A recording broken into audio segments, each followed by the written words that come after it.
Chapter 51. Xia Yu came outside and called Nick Fury. Basically, he didn't hide anything about the hammer and Thor. He just said that he happened to meet the rule to pick up the hammer and thus communicated with the king of God Odin. Nick Fury was skeptical about what Xia Yu said about the ally of mankind on Earth from ancient times to the present. In fact, Nick Fury never really believes in anything. He has too many secrets and it is impossible for him to trust a person or a thing 100%. Anyway, Phil Coulson and the others are here, just watching. Xia Yu thought about it and called Natasha Romanoff again, telling her to let him know in advance when Hammer Technology was preparing for the weapons exhibition, and he did not forget that he still had one more point to earn from the Sorrow Whip. As for Thor, he was mainly watching the show and helping Odin educate his son who was full of muscles. He did not participate in anything else. Besides, he might not be able to defeat the destroyer in the end. In the end, Thor put out the fire of the destroyer with a hammer because of Odin's power. To be honest, Xia Yu was actually quite excited. The Avengers Alliance was about to be established, and Thor seemed to be fine, except for the lack of the Hulk. According to news from S.H.I.E.L.D., he had successfully learned to control his anger. It does make me a little excited when I think about it, but it's better to take things one step at a time. After Phil Coulson stole Jane Foster's equipment today, the angry Jane Foster found Thor who was looking for a mount on the street. The two agreed to come to the S.H.I.E.L.D. camp to get something. Thor wanted to get the Meowth hammer back, and Jane Foster wanted to get her own equipment back. The two hit it off and drove to the S.H.I.E.L.D. camp. Taking advantage of the night, the two of them touched the outside of the barbed wire. Thor very gentlemanly put his shirt on Jane Foster and said, "I'll go get my hammer and then get your equipment back. It's a deal. You wait here for me." Jane Foster looked at the brightly lit camp full of guards and said, "Are you planning to go in like this, take the stuff and walk out in a swagger?" Thor said with his Thor's little tsundere, "No, I will fly out." Then he crouched down and walked into the camp. Jane Foster had an inexplicable liking for the man in front of her. In fact, they fell in love at first sight, so in her heart, Jane Foster still believed Thor's crazy words a little bit. Even though the guards inside were tight, Jane Foster still lay there obediently, watching Thor approach the camp little by little, and after successfully entering through a hole in the barbed wire, Jane Foster secretly cheered Thor on. Maybe he can really succeed. Jane Foster thought. However, the more ideal, the more skinny the reality. After entering the barbed wire, Thor was slightly excited, he knew he was one step closer to his hammer. I just walked in and turned around, and before I could look away, the world spun around, and then I fell heavily to the ground with a bang. Jane Foster held her forehead helplessly. From her angle, she could see clearly that as soon as Thor entered, he was punched in the right cheek by the man in black armor who flew down from the sky in the afternoon and fell to the ground. Thor had never been beaten like that since he was a child. He roared angrily, "Who are you? How dare you, a mortal, hit me? I am Thor, son of Odin." Bang! Thor, who had just sat up, was kicked to the ground again by Xia Yu without mercy. Thor? It's raining now, why don't you make a thunder for me?" Xia Yu asked sarcastically. "Or are you nothing without your beloved hammer? Are you Thor? Aren't you the god of hammer? Odin conquered the 9 kingdoms with more than just a hammer. You are really bringing shame to your father." Xia Yu continued to provoke. "I am." Thor tried to stand up again. "You are a snot-nosed girl, get down." Xia Yu didn't just kick Thor down this time, but went up to him and started punching and kicking him while he was lying on the ground. While beating him, he was muttering something. Unfortunately, Thor couldn't understand Chinese. If he could understand, he would hear Xia Yu mumbling something like, "Your father asked me to beat you.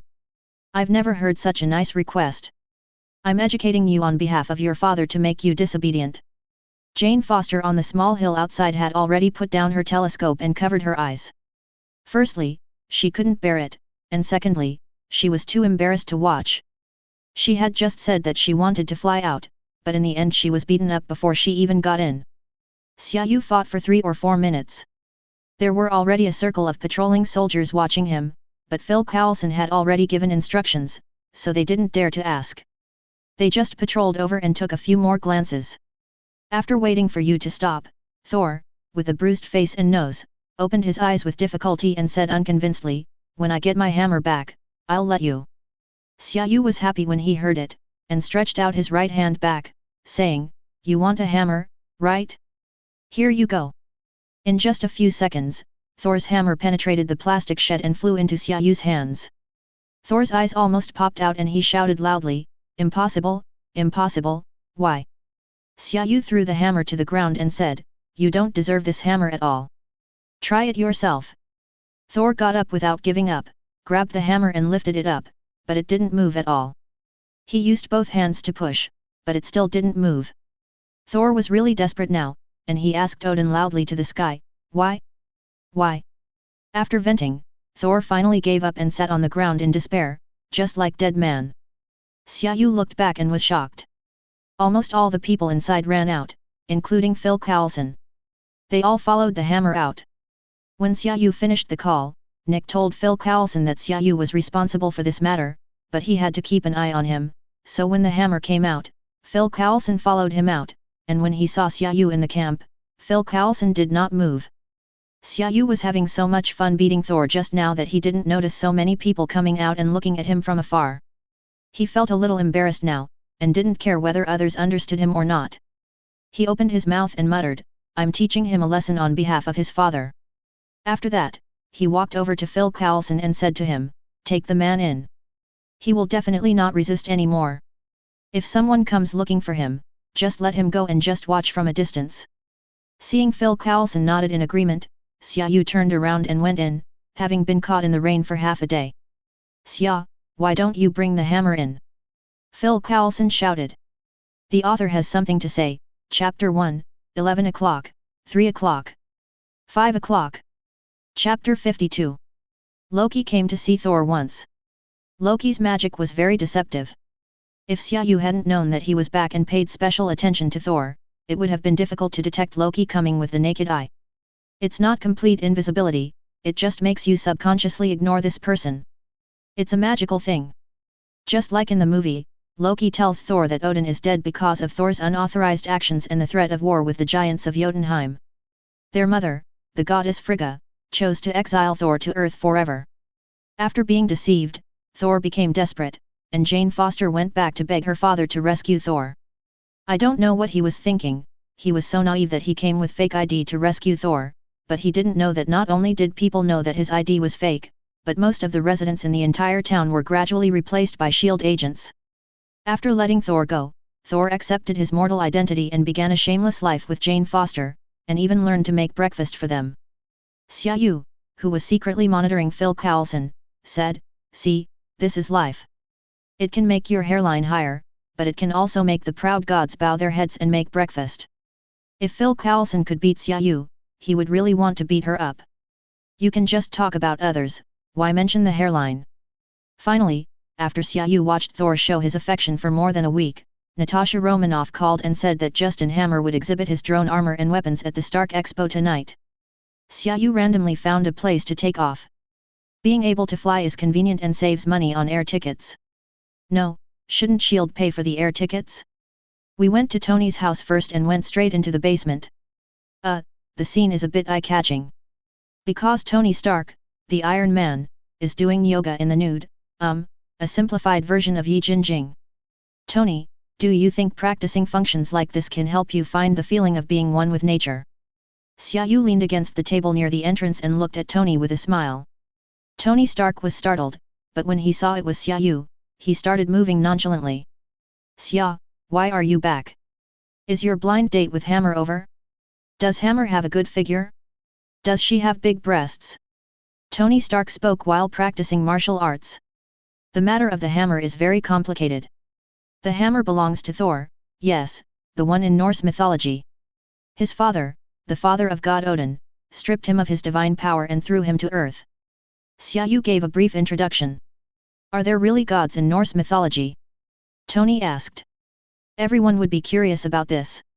I'll talk to you about this later. First, tell me why you practice like this. Do you think you're sexy?" Xia Yu said with a smile. Tony felt aggrieved. "It's because of these few movements you taught me. Practicing them every once in a while will remove some of the impurities from the pores. It's more convenient for me this way." "Then please stop practicing. I can expel you from our Sun Moon sect." Xia Yu walked around Tony Stark and prepared to take out her cell phone. Tony saw Xia Yu's actions and quickly put on his clothes. As he put on his clothes, he said to Xia Yu, "That won't work. Although I'm not as strong as you, my punch now has the force of hundreds of pounds. And don't you find that I'm a lot younger? Stop talking about me and tell me about the hammer Thor." Xia Yu did not hide anything and told him everything about picking up the hammer and about Thor and Odin. Tony Stark sneered, "What a rubbish kingdom of gods. The social system and institutions have not changed in thousands of years. Even the power in their bodies is innate. The height of the ceiling is determined at birth. Such a race is destined to be inferior to the previous generation. They can only deceive primitive people and call themselves gods. I think so too. However, the power of the Father of God is indeed formidable. I would like to find an opportunity to visit Asgard. Another thing, Tony, they are the natural allies of the earth," Xia Yu said. Tony stood up and poured 2 glasses of juice, then said to Xia Yu, "I'm just complaining. In fact, I'm very interested in this primitive social form of monarchy. If I were their king, I would decree the first night law, and all brides' first nights would belong to the king." "This idea is very Iron Man." Xia Yu laughed and scolded, "You have ruined a lot of girls in your life, Tony. I don't know how you came up with the Virgin Night method. By the way, today's Justin Hammer weapons exhibition is at your Stark Expo. Don't you want to go and take a look? That guy Hammer's weapon is nothing special.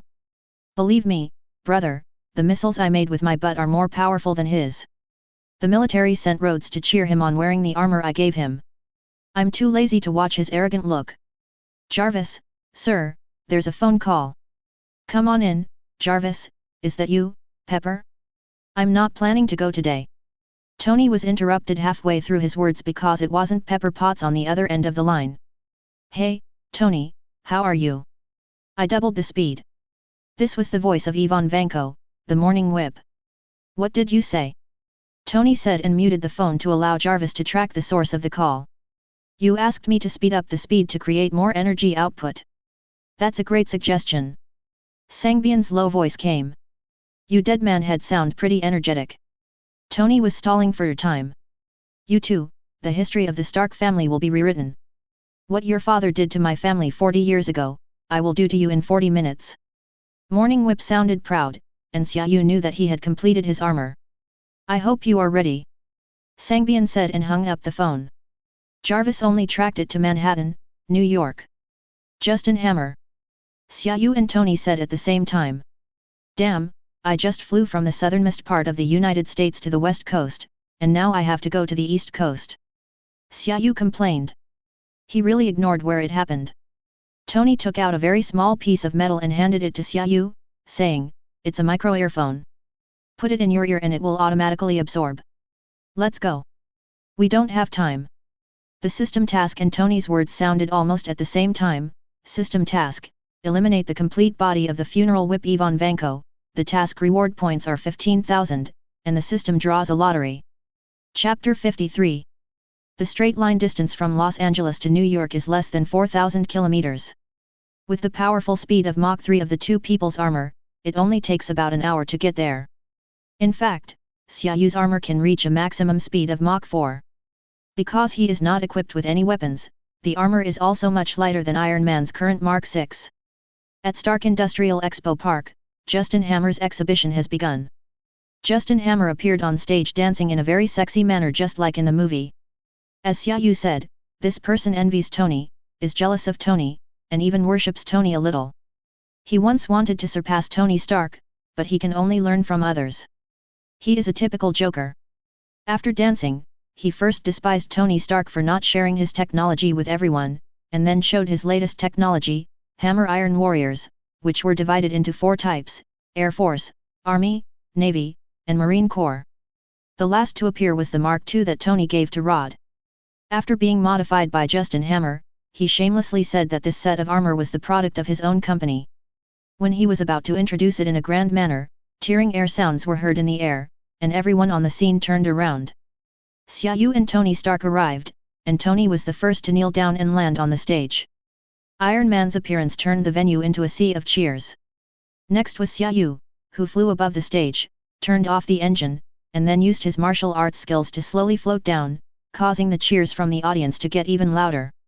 Xia Yu's performance in Monaco was widely reported by global media.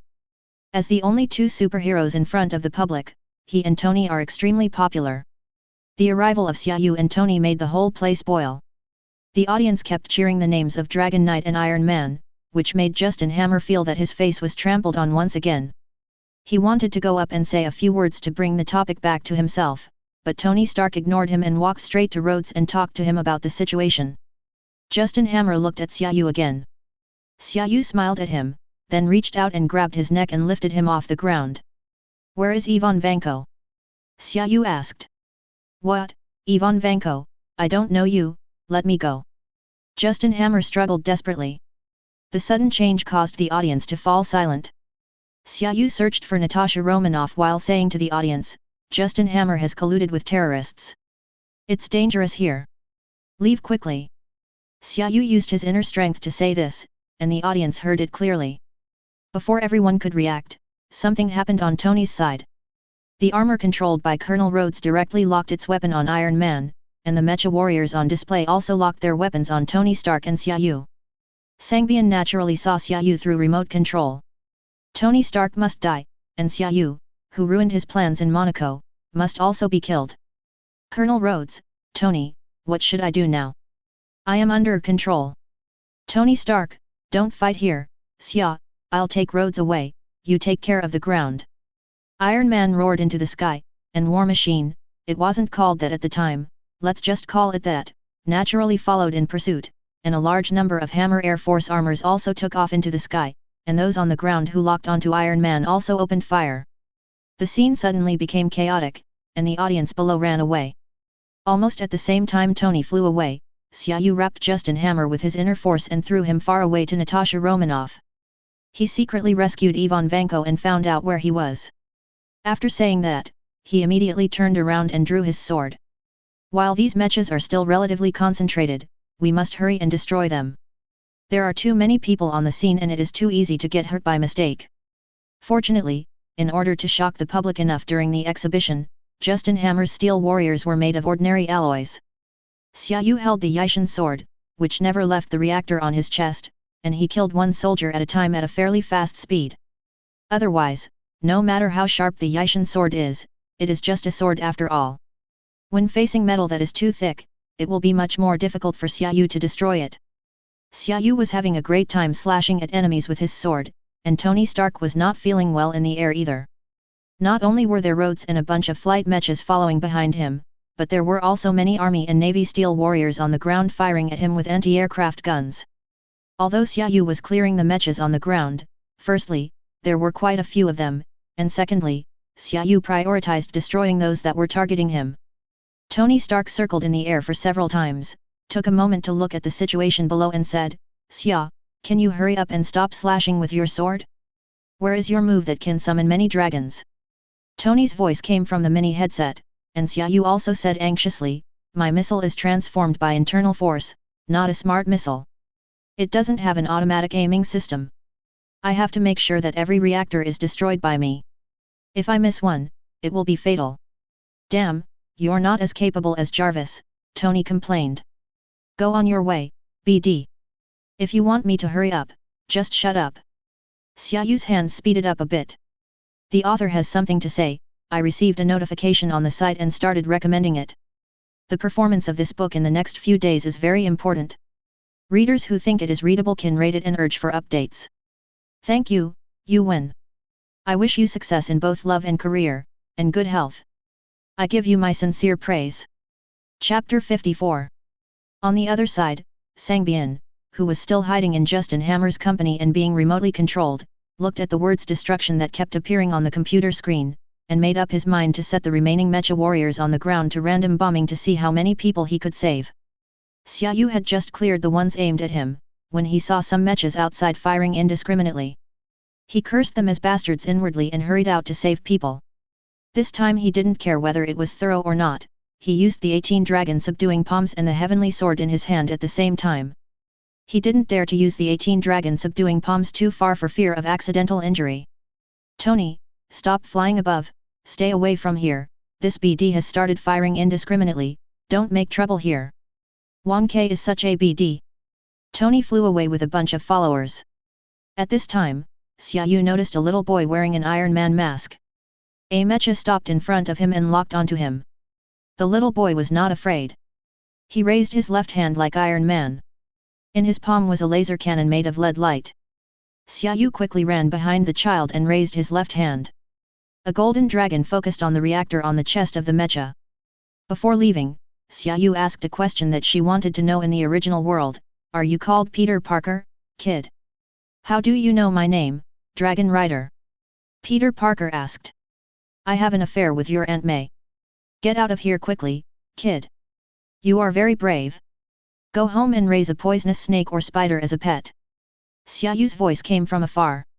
Peter Parker stood there for a long time trying to figure out what Xia Yu meant. Little boy, do you have a lot of question marks? Xia, a team of mechas has left the team and returned to the exhibition hall. Rhodes' voice came from the headset. Jarvis has connected several people. I understand. The ground had been almost cleaned up. Xia Yu flew into the air, and after a long time, he took out a Gatling gun again. Sometimes guns were still very useful. Natasha Romanoff also rushed to Hammer's company. After knocking down the guard in a passage swiftly, she found that Ivan Vanko had already left. Fortunately, the control computer was still there, so she quickly released the control of the war machine. Tony, give me a minute. I'll release Rod's control. Ivan Vanko is gone. Be careful. Xia, how are you doing over there? Natasha Romanoff asked.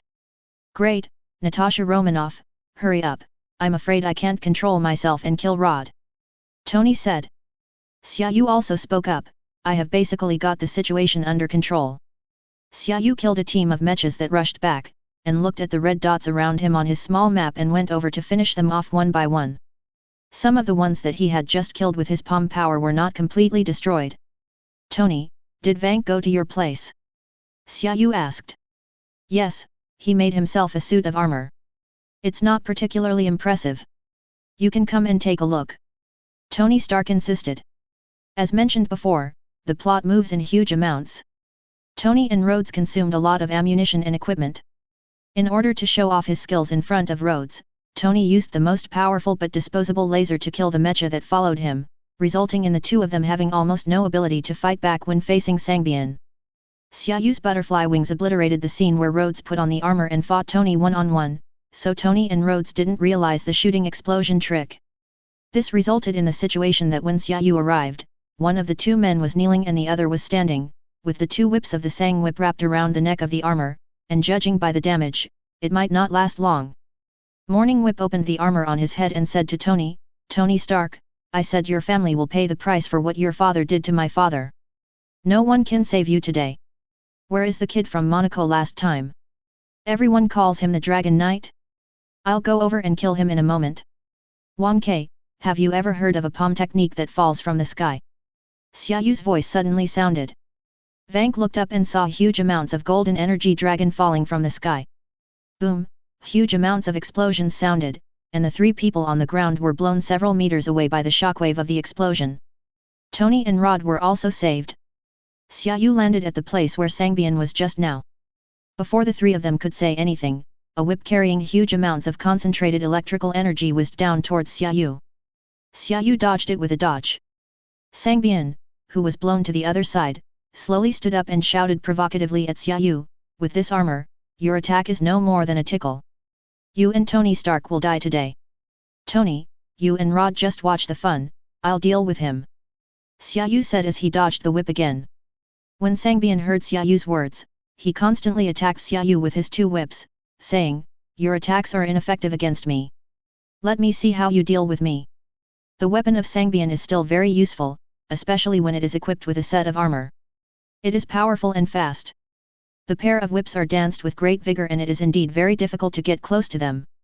The author has something to say, 500 requests for updates, I'll add another chapter at 7 o'clock, how about that? Chapter 55. The attacks of the two whips of Sangbian were continuous. Rhodes looked terrified and said to Tony, are you really not going to help? It's okay, look how happy Xia is jumping rope. Tony said. This kind of attack was indeed difficult to hit Xia Yu, who was able to perform the Lingbo Weibyu move, but the attack range of the Sangbian was too long and the whip could be shortened. Xia Yu tried to get close to the whip several times but was blocked by the whip every time. Xia Yu became a little anxious and dodged backwards, jumping out of the attack range of the Sangbian. Sangbian did not attack, but said to Xia Yu arrogantly, "Is this all you have? Come on, let's see how long you can dodge." Xia Yu didn't think about dodging anymore, but suddenly accelerated and rushed towards the funeral whip. Xia Yu's speed frightened Sangbian, who quickly swung the whip at Xia Yu. But this time Xia Yu did not dodge. Instead, a sword suddenly appeared in his hand and he rushed towards the falling whip. The Yishan sword was given to Xia Yu by the system. Its characteristic is that it is extremely sharp and the strength of its material is comparable to vibranium. Xia Yu also added internal force this time. The whip and the sword in Xia Yu's hand collided fiercely without any sound or impact. The sword in Xia Yu's hand just swept past without any obstacle, and the whip was cut into 2 pieces by the sword. The whip that fell to the ground lost its energy support, flashed a few times, and then dimmed. Impossible! What kind of weapon is that? Sangbian yelled and swung another whip. Like a kitchen knife cutting a cucumber, pieces fell to the ground one by one. He can not only jump rope, but also cut rope. Rod said to Tony. As the whip fell to the ground piece by piece, Xia Yu also moved closer to Sangbian's armor. "Didn't you say that my attack has no effect on you?" Xia Yu put away the Yishan sword. He placed his palm on Sangbian's mecha and said word by word in Chinese, "Bet. The mountain. Beat. The bull."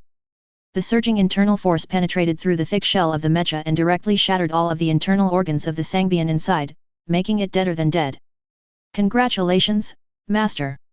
Mission accomplished. 15,000 reward points. System will draw a lottery." Chmel's voice sounded. Without looking at the system draw, Xia Yu turned to Tony and Rhodes and said, "It's over, he's dead." Rhodes asked Xia Yu curiously, "The last sentence you said was in Chinese, right? Was it some kind of spell? The kind of summoning magic?" "No, I wish him to find a good tattoo artist in hell," said Xia Yu. Rhodes was speechless. Drib. Drop. Drop. Drop. Drop. All the mechas, including the Sangbian, made beeping sounds, and red light flashed on their chests. "Bomb pepper!" The 3 voices rang out at the same time. Xia Yu and Rhodes were shouting about bombs, and Tony was worried about pepper. The 3 of them soared into the sky at the same time, and Tony ran to the exhibition venue, picked up Pepper at the last moment and flew to the roof. Just like in the movie, Pepper was frightened and complained a lot before she calmed down. Seeing that she had finally calmed down, Tony said, "After we dealt with Obadiah Stani on the roof last time, Xia told me that usually at this time the hero would hug the heroine and kiss her passionately. This time it was finally a happy ending." Tony said as he slowly kissed Pepper. "I said the male lead is not you, Tony, and it's the same this time." Xia Yu's voice sounded. Tony looked at Xia Yu in surprise and said, "Why are you here?" "And me, Tony, actually we two were here first." Rhodes also walked out from the side. "Damn it, I hate seeing men at this time, especially you two. Can you give us some private space and get out of here?" Tony said dejectedly. Rhodes pouted, "Come on, Xia, let's go have a couple of drinks. We are not welcome here." Xia Yu looked straight at Rhodes and asked, "Colonel Rhodes, do you know what the king's contempt is?" "What did you say?" Rhodes didn't understand what Xia Yu meant. Xia Yu activated the battle armor and slowly lifted off the ground about 1 meter before stopping in the air. He looked at Rhodes with a look of contempt that anyone could understand and said, "Go have a drink by yourself, single guy. Natasha Romanoff is still waiting for me." After that, he took off into the air and disappeared in an instant. "Damn, I should find a girlfriend, or even a boyfriend," Rhodes said and flew away. "This is the right ending, Pepper." Tony smiled and slowly kissed Pepper. "Does kissing like this count as having an affair between you two?" A child's voice suddenly interrupted Tony's final kiss again. Tony turned around and saw a child about 5 or 6 years old, still wearing his mask. "Who are you, kid, and why are you here?" Little Pepper went up and asked with a smile. "My name is Peter Parker. I got separated from my family. There were bad guys outside, so I hid in the house. It wasn't safe downstairs, so I went upstairs. I just heard an explosion outside, so I wanted to come up to see if it was safe. the little Spider-Man said in a baby voice. Pepper comforted the child, and Tony shouted to the sky, Rod, come back here, there is a kid who needs you to take him home. The author has something to say. In fact, this chapter has been scheduled to be posted automatically a long time ago, ha ha ha, there is another chapter at 8 o'clock, are you surprised? Chapter 56. Xia Yu clicked on the system lottery halfway through, and the reward this time was very special. It expanded the capacity of Xia Yu's space ring tenfold, to 200 cubic meters of space. Xia Yu felt that he could find a way to put 2 nuclear warheads in it to see who dared to disobey. The points have reached 29,000 again. This time, the Dragon Elephant Prajna Sutra can be upgraded to the 9th level. However, there is no rush to use it now. I will be with Natasha Romanoff tonight. This thing makes too much noise when loading, so I will find another opportunity to use it. They flew to Hammer's company to pick up Natasha Romanoff. Happy was also there. Coincidentally, Xia Yu changed her clothes and asked Happy to send them back. This was in New York, and Xia Yu didn't want to fly back and scare the neighbors in Chinatown. Sitting in the car, Xia Yu looked at Natasha Romanoff in combat gear. Xia Yu suddenly remembered something and asked, what clothes did you change in the car just now? Natasha Romanoff nodded bluntly, smiling and looking at Xia Yu without saying anything. When Xia Yu asked, Happy pricked up his ears and listened. At this moment, he felt a chill on his back and quickly assured Xia Yu loudly, it was an emergency when we came. I was concentrating on driving and didn't see anything. After finishing, he still felt uneasy and added, I promise. Xia Yu turned his head away helplessly and ignored him, silently repeating in his heart 100 times, Happy, I wish you will be impotent, impotent, impotent for the rest of your life. Back in Chinatown, Xia Yu and Natasha Romanoff walked halfway up the stairs. Xia Yu's face changed and she said, damn it. I hate having people visit me late at night, especially when you're here. Who is it? Natasha Romanoff asked. Xia Yu said unhappily, who else could it be? Your boss. He's your boss now, too. Natasha Romanoff opened the door as soon as I entered the room. I saw Nick Fury, the BD, there. I don't know if it was because Xia Yu complained about him last time, but this time he turned on the light and sat on the sofa watching TV. The late night news is showing what they are up to tonight. Your business made me fly back from the other side of the earth overnight. Why is it such a fuss? Said Nick Fury. It's none of my business. Xia Yu said unhappily. It's really none of your business, but shouldn't you be in New Mexico watching over that hammer right now? Nick Fury said, glancing at Xia Yu. Fortunately I'm back, otherwise I'd be in big trouble tonight. Nick, you should be content. I'm a free laborer. Today I flew from the southernmost part of the United States to the west coast, and then from the west coast back to the east coast. I killed dozens of steel armors and had a fight with a tattooed pervert from Siberia. What else do you want from me? Xia Yu said with full of resentment. Stop complaining, you guys are having a great time fighting, and I'm the one responsible for writing reports and explaining things to those big guys sitting in the office. Nick Fury was also depressed. Why did it seem like there were more and more things happening lately? I'm giving you one night off. You still have to go to New Mexico tomorrow. You've already made contact with the Father of God, so you must be fully responsible there. Nick Fury knew that Xia Yu would definitely not go tonight, so he just went with the flow. Then why did you come to see us tonight? Aren't you working as Captain America's nanny? Or is Steve Rogers ready to be weaned? Xia Yu asked. I took him to the UK to fulfill a date that happened more than 60 years ago. I came here to clean up the mess that happened here. By the way, I want to talk to you face to face about Asgard. This kind of thing is more specific when discussed face to face. Nick Fury said. Xia Yu could only recount in detail what happened in Asgard and the conversation with Odin. Nick Fury immediately asked after hearing this, you mean, the Father of God from Norse mythology told you that there will be a so-called Ragnarok in Asgard, and you will be there at that time? Yes, I don't know whether his so-called ability to see some fragments of the future is true or not, but there is no need for him to lie to me, right? Xia Yu said, spreading his hands. He also invited you to Asgard. I think you should go there as soon as the matter in New Mexico is over to learn more about the outside world, whether it is Asgard, the Nine Kingdoms, or other planets and civilizations in the universe. The more detailed the better. Nick Fury said seriously. Although going to Asgard was indeed in Xia Yu's plan, Xia Yu still complained to Nick Fury unhappily, "Why don't I get paid? I have the most things to do, and I have to go on business trips to other planets. Because you seduced S.H.I.E.L.D's most beautiful and capable female agent and turned her into your gentle and lovely girlfriend, I haven't let Natasha Romanoff go out on field missions for a long time. You must make up for it, Xia." Nick Fury's reason was impeccable. Xia Yu nodded resignedly. He couldn't deny it. There was nothing he could do. Nick Fury asked them both about some details of tonight, nodded, and stood up to leave. Xia Yu considerately sent Nick Fury to his doorstep and watched Nick walk out of his home. Xia Yu suddenly said to Nick Fury, who was walking down the stairs, "Nick, has anyone ever told you that if you disturb other people's normal sex life, your pee will get shorter and shorter?" Nick Fury replied without even turning his head, "I haven't used it for a long time. Besides, I'm old, so it doesn't matter." Xia Yu closed the door and gave a thumbs up to the ruthless Nick Fury. Chapter 57. Xia Yu was very bored after returning to New Mexico. S.H.I.E.L.D. had already made this town like an iron barrel. There were people monitoring Thor wherever he went. Xia Yu just chatted with Phil Coulson every day and then went to the supermarket to buy things.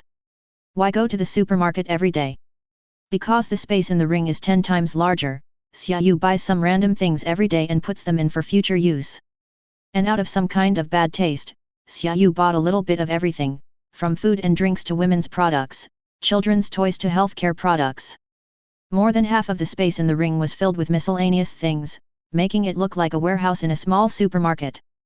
Over the next few days, seeing Jane Foster and Thor's relationship getting better and better, Xia Yu also talked more and more with Phil Coulson. Finally, one day, Xia Yu took out a hair growth shampoo from the ring and recommended it to Phil Coulson. Xia Yu was recommending it endlessly, saying that this was a mysterious formula from the East, how great its hair growth effect was, and that it couldn't be bought anywhere else.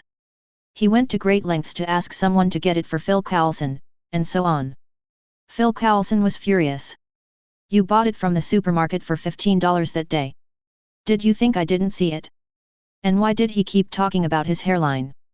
In just a few days with Xia Yu, Phil Coulson felt that he had lost more hair than in the past few years. He was worried. A large amount of abnormal energy fluctuations have appeared, 15 miles northwest. A voice came from the walkie-talkie. Phil Coulson picked up his coat and jumped up, and walked out without looking back. "I'll go check it out." Xia Yu, who is familiar with the plot, definitely knows that these are Thor's friends who have arrived, and Loki will send a destroyer to kill them in a while. However, Odin specifically instructed Xia Yu not to interfere in the whole process and just find an opportunity to curb Thor's edge. This is why Xia Yu beat up Thor. Almost all the residents of the town have evacuated, and the destroyer will only damage a few more houses, so Xia Yu plans to go to the town to watch the show. Odin is an old fox. He could just beat his disobedient children, but he had to come up with so many tricks and hide in the dark to observe. Thor and the others are really stupid. Don't you think that if Heimdall hadn't been ordered by Odin, would he dare to use Bifrost to teleport them? Xia Yu recalled the wisdom of Queen Frigga when watching Avengers Alliance 4, and how she witnessed with her own eyes the wisdom of Odin, and how he gave birth to a child like Thor who had only muscles in his brain. It seems that education is more important than innate conditions. Xia Yu walked towards the town while thinking about random things, and unknowingly came to where Jane Foster and others lived. "Hi, how are you guys?" Xia Yu went in and greeted them enthusiastically. Everyone recognized Xia Yu and knew that he held a high position among the local government workers, but no one knew what department he worked in or what he did. Several people were having dinner, and Xia Yu's sudden arrival and unexpected enthusiasm made them unsure what he was going to do. Thor spoke first. "What are you doing here? Are you here to humiliate me? I am now a mortal without any divine power. If you want to humiliate me, you have succeeded, but I tell you, one day." "Pa!" Thor's words were interrupted by Xia Yu's backhand slap. In the first sentence, Xia Yu still felt that this kid had changed, but in the second sentence it was obvious that he was still not convinced. Although Xia Yu only used a little strength, he still slapped Thor and sent him flying and spinning around. "I'm telling you, don't mess around. What do you want to do? I'm going to sue you." Jane Foster was not afraid at all. She stood in front of Xia Yu and scolded him. His father and Daisy hurried over to help Thor up. Xia Yu ignored Jane's words, turned his gaze over her to look at Thor and said, "Do you feel particularly humiliated?" If you still think of yourself as a god and feel humiliated because you were beaten by a mortal, then you really disappoint your father. No matter who you are, don't mention my father. I killed him and he is dead. Thor shouted. Jane Foster's father held him tightly, fearing that he would have another conflict with Xia Yu. Where's your brain, Thor? Do you believe everything Loki says? Your father is not dead at all. Xia Yu said. What did you say? What did you say? How did you know? Why should I believe you? He was completely mad and couldn't hold back anymore, so he grabbed Xia Yu by the collar. Listen to me quietly. Why can't I lift Mjolnir? Aren't you surprised? Your father imposed these restrictions on me. Why can't I lift it? Your father hopes that you will learn to use your brain. Xia Yu began to comfort Thor. It was your father's idea that I hit you. Come, sit down first. Does your face still hurt? Did I hit you too hard? Damn it, I forgot that you have no supernatural powers. We are doing this for your own good. Sit down first. Xia Yu looked pitying. Jane Foster and others nearby looked as if they had seen a ghost. The expression changed too quickly. What kind of zodiac sign is this? Chapter 58. Thor also looked confused. He let Xia Yu touch his face like coaxing a child and sat down on the chair obediently. Everything was arranged by your father. Why did he exile you and throw the hammer to you? Wasn't it just because he hoped that you could grow up one day? You will be a king, not a warrior in the future. It won't be enough to just use your muscles. Xia Yu had an expression as if he was educating a child. My father is really not dead. Thor still couldn't believe it. I know you don't quite believe me yet. Sif and the others will come to see you soon, and then you'll know if what I said is true. Xia Yu said. He had already seen the non-mainstream foursome strutting around on the street. Your friends are here, you can ask them. Xia Yu said and turned to leave. Xia Yu came out and called Phil Coulson, saying that the destroyer was about to be teleported down, so the shield people should be evacuated quickly. Phil Coulson was very efficient. As soon as Xia Yu hung up the phone, people in the town came out one after another and retreated outside the town. The house where Thor and his friends lived was at the very edge of the town, so when the destroyer teleported over and dark clouds like a tornado rolled up outside, not only Xia Yu could see it clearly, but Thor and his friends in the house could also see it clearly. Everyone came out and saw that most of the people in the town had evacuated. They looked at Xia Yu in surprise. Jane Foster's friend Daisy looked at the sky in the distance and asked in surprise, "Are there any more people coming?" "It's the destroyer." Sif had sharp eyes and saw it first. After talking with Sif and the others, Thor understood what happened and asked Xia Yu, "Who are you?" "My father is sleeping, how could he contact you?" Xia Yu looked at the destroyer approaching slowly from a distance and said, "When you get your power back, I will go to Asgard with you. You will know when you meet your father. Now you should focus on how to deal with this guy. This is your family's business. I am only responsible for watching the fun." After saying that, Xia Yu glanced at Jane Foster and the other three and continued, "Don't worry, I can help you look after them. Don't worry, I can still protect them." Sif and the others knew that Thor had lost his divine power, so they let Thor stay with Xia Yu and the others, and the four of them went towards the destroyer. Xia Yu sighed secretly.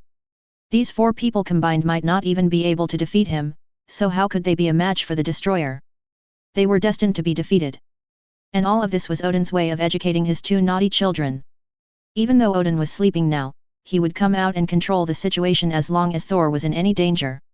We knew from watching the movie that Thor and Loki were about to fall under the Bifrost and Odin appeared instantly, and Xia Yu suspected that Odin knew that Loki would definitely not die. Sure enough, four people went up and were knocked down one by the destroyer in a few moves. Xia Yu didn't know what the four of them were thinking. If you wanted to protect Thor, shouldn't you let Thor run quickly and have the four of you go up to hold back the destroyer? Or did they think they could defeat the destroyer? Xia Yu recalled the introduction of the destroyer, made of a mysterious metal from Asgard and enchanted by Odin. It is stronger and more durable than URU metal and almost indestructible. The crushing beams fired from its face can crush anything. If that was the case, then in the end, when Thor defeated the destroyer with one blow of his hammer, it was because of the power of Odin's spirit hidden in the hammer. While Xia Yu was thinking, Thor had been hit by the destroyer's backhand and flew dozens of meters away. Xia Yu felt that this posture was very familiar, as if he had hit him in the same way just now. Seeing Thor being beaten like this, Jane Foster hurried over, and then rumbling thunder and tearing air sounds were heard from the distant sky, and Meowth hammer broke through the air with its powerful momentum as a divine weapon and flew towards this side quickly. The artifact really recognized its master. There was no such scene when Xia Yu summoned it that day. Looking at its momentum today, Xia Yu even wanted to play some background music to cheer it up. Meowth hammer returned to its owner's hands, and the power of Thor also returned to Thor's body. The injuries just now were immediately wiped out, and Thor's special armor and cloak appeared on his body, and even his hairstyle became neat. Xia Yu admired this very much, which was better than his own one-click changing of clothes. Looking at Sif and the others, their faces were full of surprise. Jane Foster's eyes were full of stars, and her face was full of pride, as if to say, I knew he didn't lie to me. My boyfriend is Thor after all. Just wait until you see Thor in the 4 time periods of the Avengers Alliance, and see if I can shock you to death. Xia Yu thought viciously. With Meowth hammer in hand, the world is mine.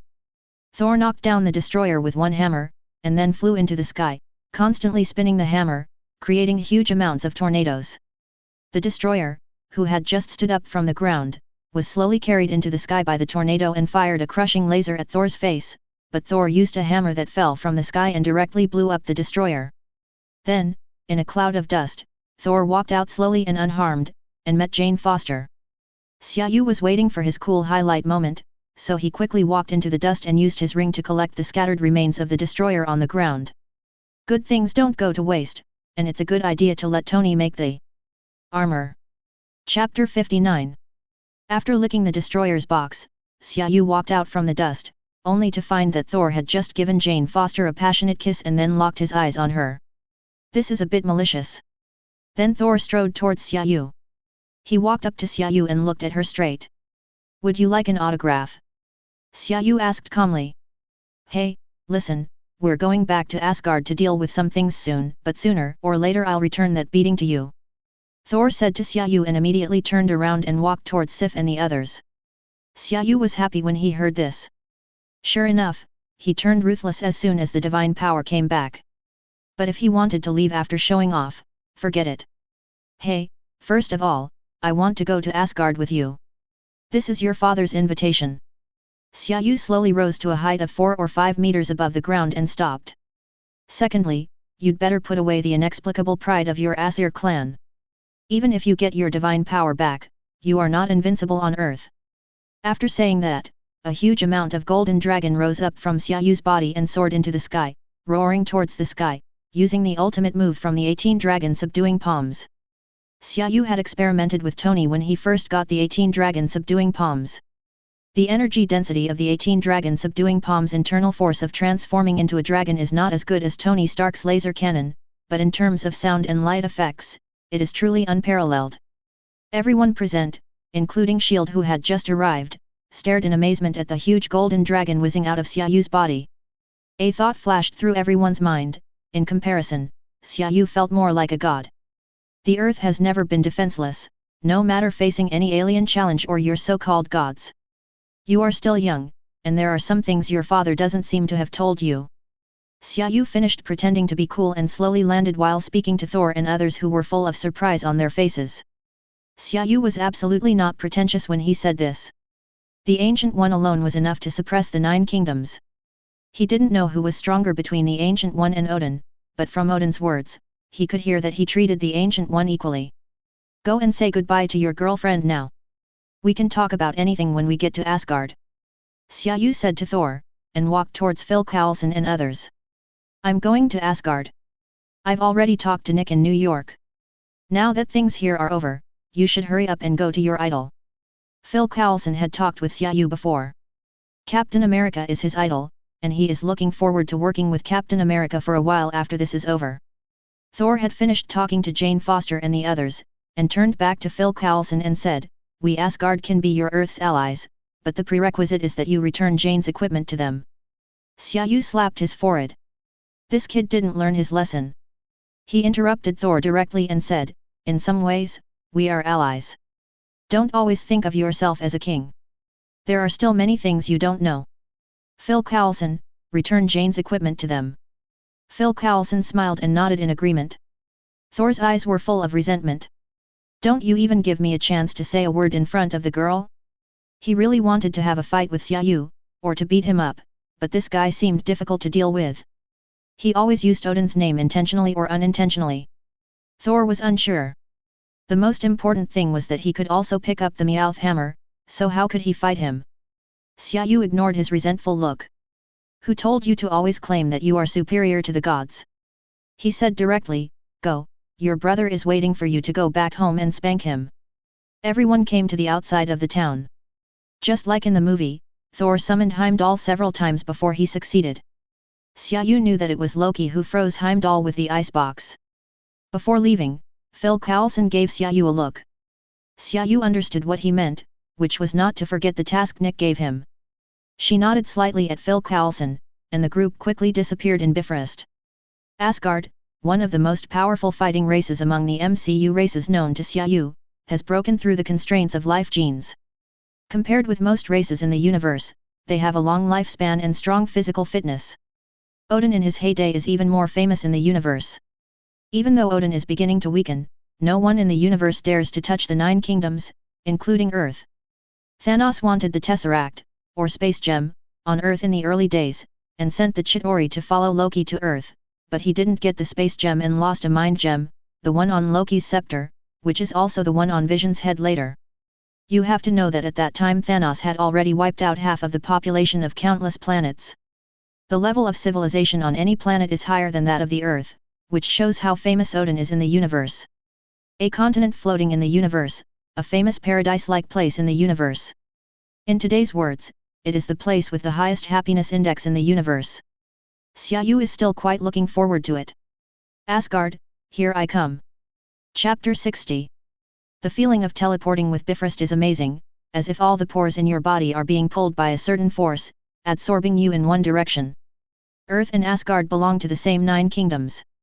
In Xia Yu's perception, they appeared in Bifrost's hall in just a few seconds. Just like what happened in the movie, Heimdall was lying on the ground injured, with the sword in his hand stuck in the launch pad of Bifrost. Take him to the medical room, I'll go deal with my brother. The situation was urgent, so Thor flew away after talking to Sif and the others, and he couldn't take care of Xia Yu at the moment. Xia Yu naturally followed Thor to watch the fun, activated his armor and flew towards the golden hall behind Thor. The plot is the same as in the movie. Loki used his identity as the giants of Jotunheim to collude with them and led them to Asgard through a secret passage. Then he took advantage of the moment when Lauf was about to kill Odin to kill him. Then Loki went to turn on the Bifrost, but this time he didn't use it as a transmission channel, but kept it turned on. The characteristic of Bifrost is that if it is turned on all the time, it will become a powerful energy weapon with huge amounts of power, enough to destroy a planet. Xia Yu was stunned by this series of operations. First of all, Odin's eldest son is Thor, the future heir to the throne, who is arrogant, conceited and brainless, because the giants of Jotunheim broke into the Golden Hall and wanted to take back the artifact of their race, the Casket of Ancient Winters. He took people to the giants of Jotunheim's territory to cause trouble, wanting to teach them a lesson, so he took 4 or 5 people to their territory, and he definitely almost failed. Then Odin came down from the sky and saved them, and the giants of Jotunheim threatened to start a war. Then in order to punish Thor, mainly to make him use his brain more in the future, Odin deprived Thor of his divine power and exiled him to Earth. It feels like a wealthy man freezing his son's credit card, throwing him into the countryside, and telling him that he will give him the card only when he learns to use his money properly. The eldest son was brainless, and the second son was not his biological son and was too dark-minded. Then Odin told the second son that he was actually a descendant of the giants of Jotunheim and that he had taken him in. Then he pretended to fall into a deep sleep and watched his second son collude with the giants of Jotunheim, and then killed Lauf with his own hands.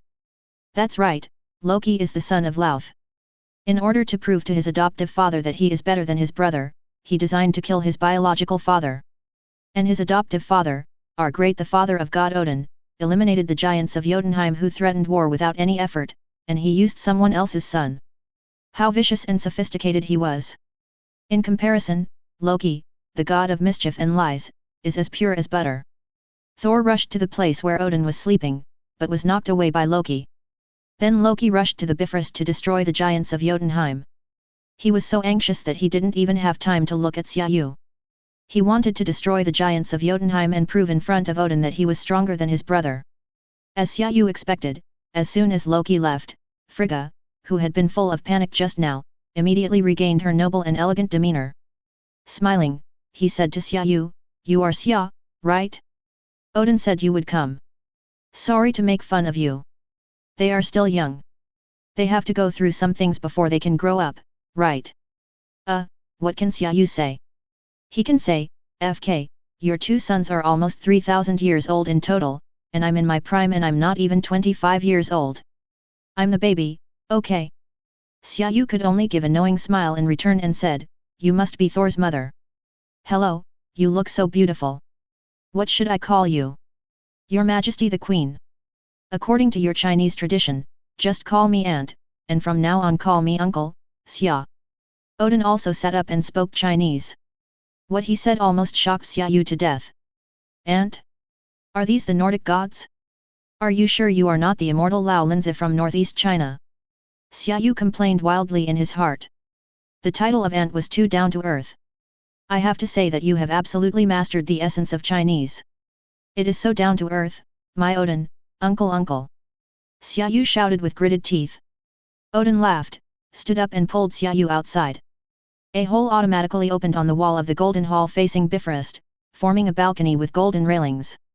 Odin pulled Xia Yu and Frigga together, and the three of them came to the balcony, just in time to see the battle between the two brothers Thor and Loki.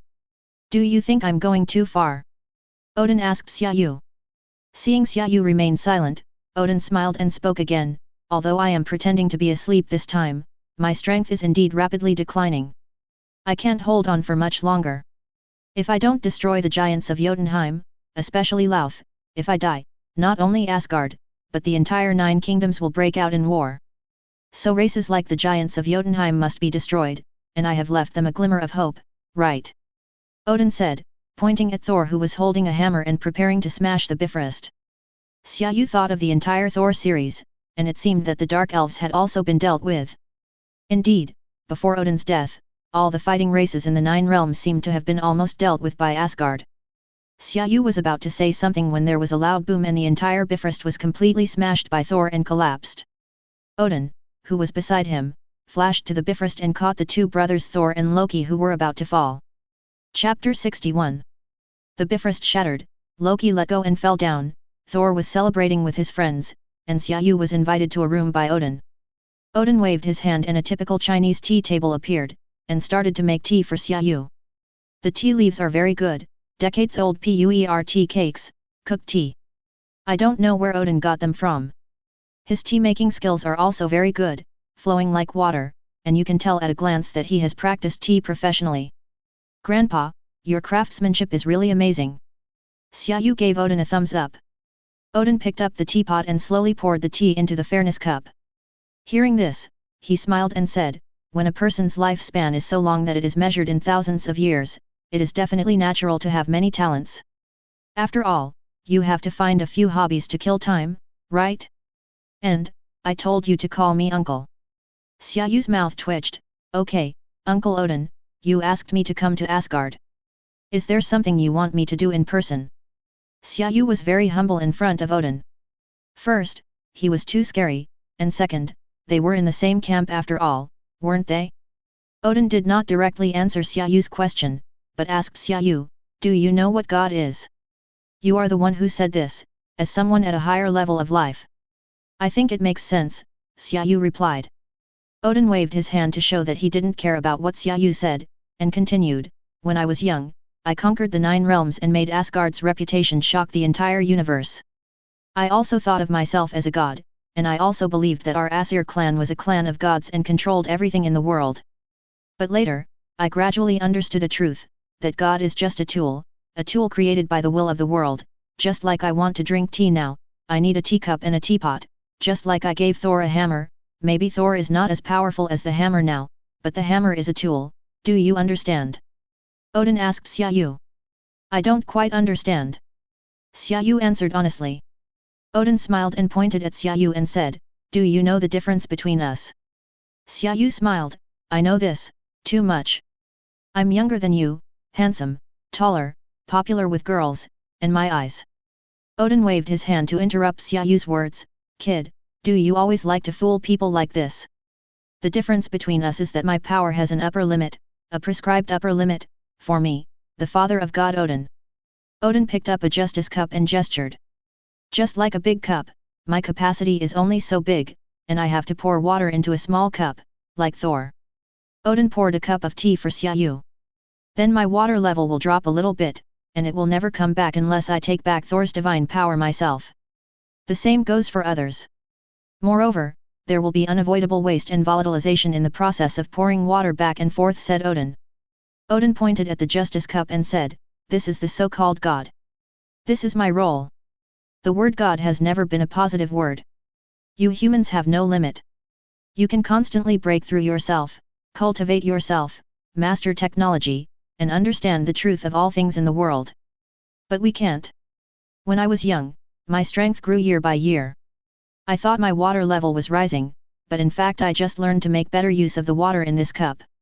So this has a result. We will only become weaker and weaker.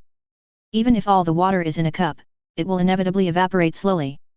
Odin stopped to take a sip of tea, then continued to talk to Xia Yu. So we are just tools created by certain beings. I don't know when we will be discarded because we are no longer useful, such as the destined Ragnarok. I understood this truth long ago after I conquered the 9 kingdoms, said Odin. And you, humans, are the darlings of the Creator. To use your Chinese language, you are the destiny of heaven and earth. Of the 9 kingdoms, you are Midgard, and you are the core. So if the Asir gods don't want to disappear in this universe, they can only go to Midgard. We have transformed from gods into humans. Odin said lightly. Xia Yu had been sitting next to him and listening quietly. At this moment, he couldn't help but ask, then how can I transform into a human? What does this have to do with me? Odin looked at Xia Yu and said with a smile, don't worry, listen to me slowly, because it is destined to be destroyed. I set up a plan thousands of years ago. I want to create an artificial Ragnarok and completely destroy Asgard. This is the source of my divine power, and I want to completely destroy it. Odin picked up the cup of justice and smashed it to the ground, then pointed at the cup and said, if the big one is destroyed, the small one will be fine. The inheritance of the Father of God will be interrupted, and Asgard will no longer exist. The people of Asgard will lose the nourishment of divine power and will slowly turn into ordinary humans. Xia Yu was horrified, and several scenes from Marvel movies flashed through his mind. Odin said to Thor in Norway, this could also be Asgard. The appearance of Hela, Thor avoided Ragnarok and killed the flame giant Surti, and then under the threat of Hela, put Surti's skull into the eternal flame, the destruction of Asgard, etc. What an old fox, what a big plan. Xia Yu came back to his senses and pointed at himself, what about me? Odin pointed at Xia Yu and said, you are a variable. Before I met you, there was no you in my future. Some of the things they had said in Hammer last time, Xia Yu was not surprised and continued to ask, what will my future be like?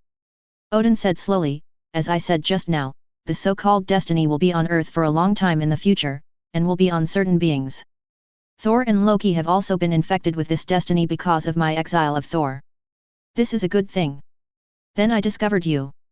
You don't belong to this world, so luck has nothing to do with you. But what's strange is that the closer those people with luck are to you, the more luck they have. In our words, the more they are loved by the universe. You make me sound like a pile of dog shit. The closer you get to me, the stinkier I get. Xia Yu laughed. The author has something to say, this is the last chapter today. I am not satisfied with this part. I will think about it carefully. Tomorrow, I will welcome the arrival of Avengers Alliance. Chapter 62. It's very comfortable to chat with Odin. He talks to you openly and honestly, telling you clearly what he needs from you and why he does this. We talk about business first and then establish friendship. Besides, the core of this transaction is friendship. Odin's request is very simple, that is, let Thor follow Xia Yu, and he will arrange everything, including letting them return to Earth together.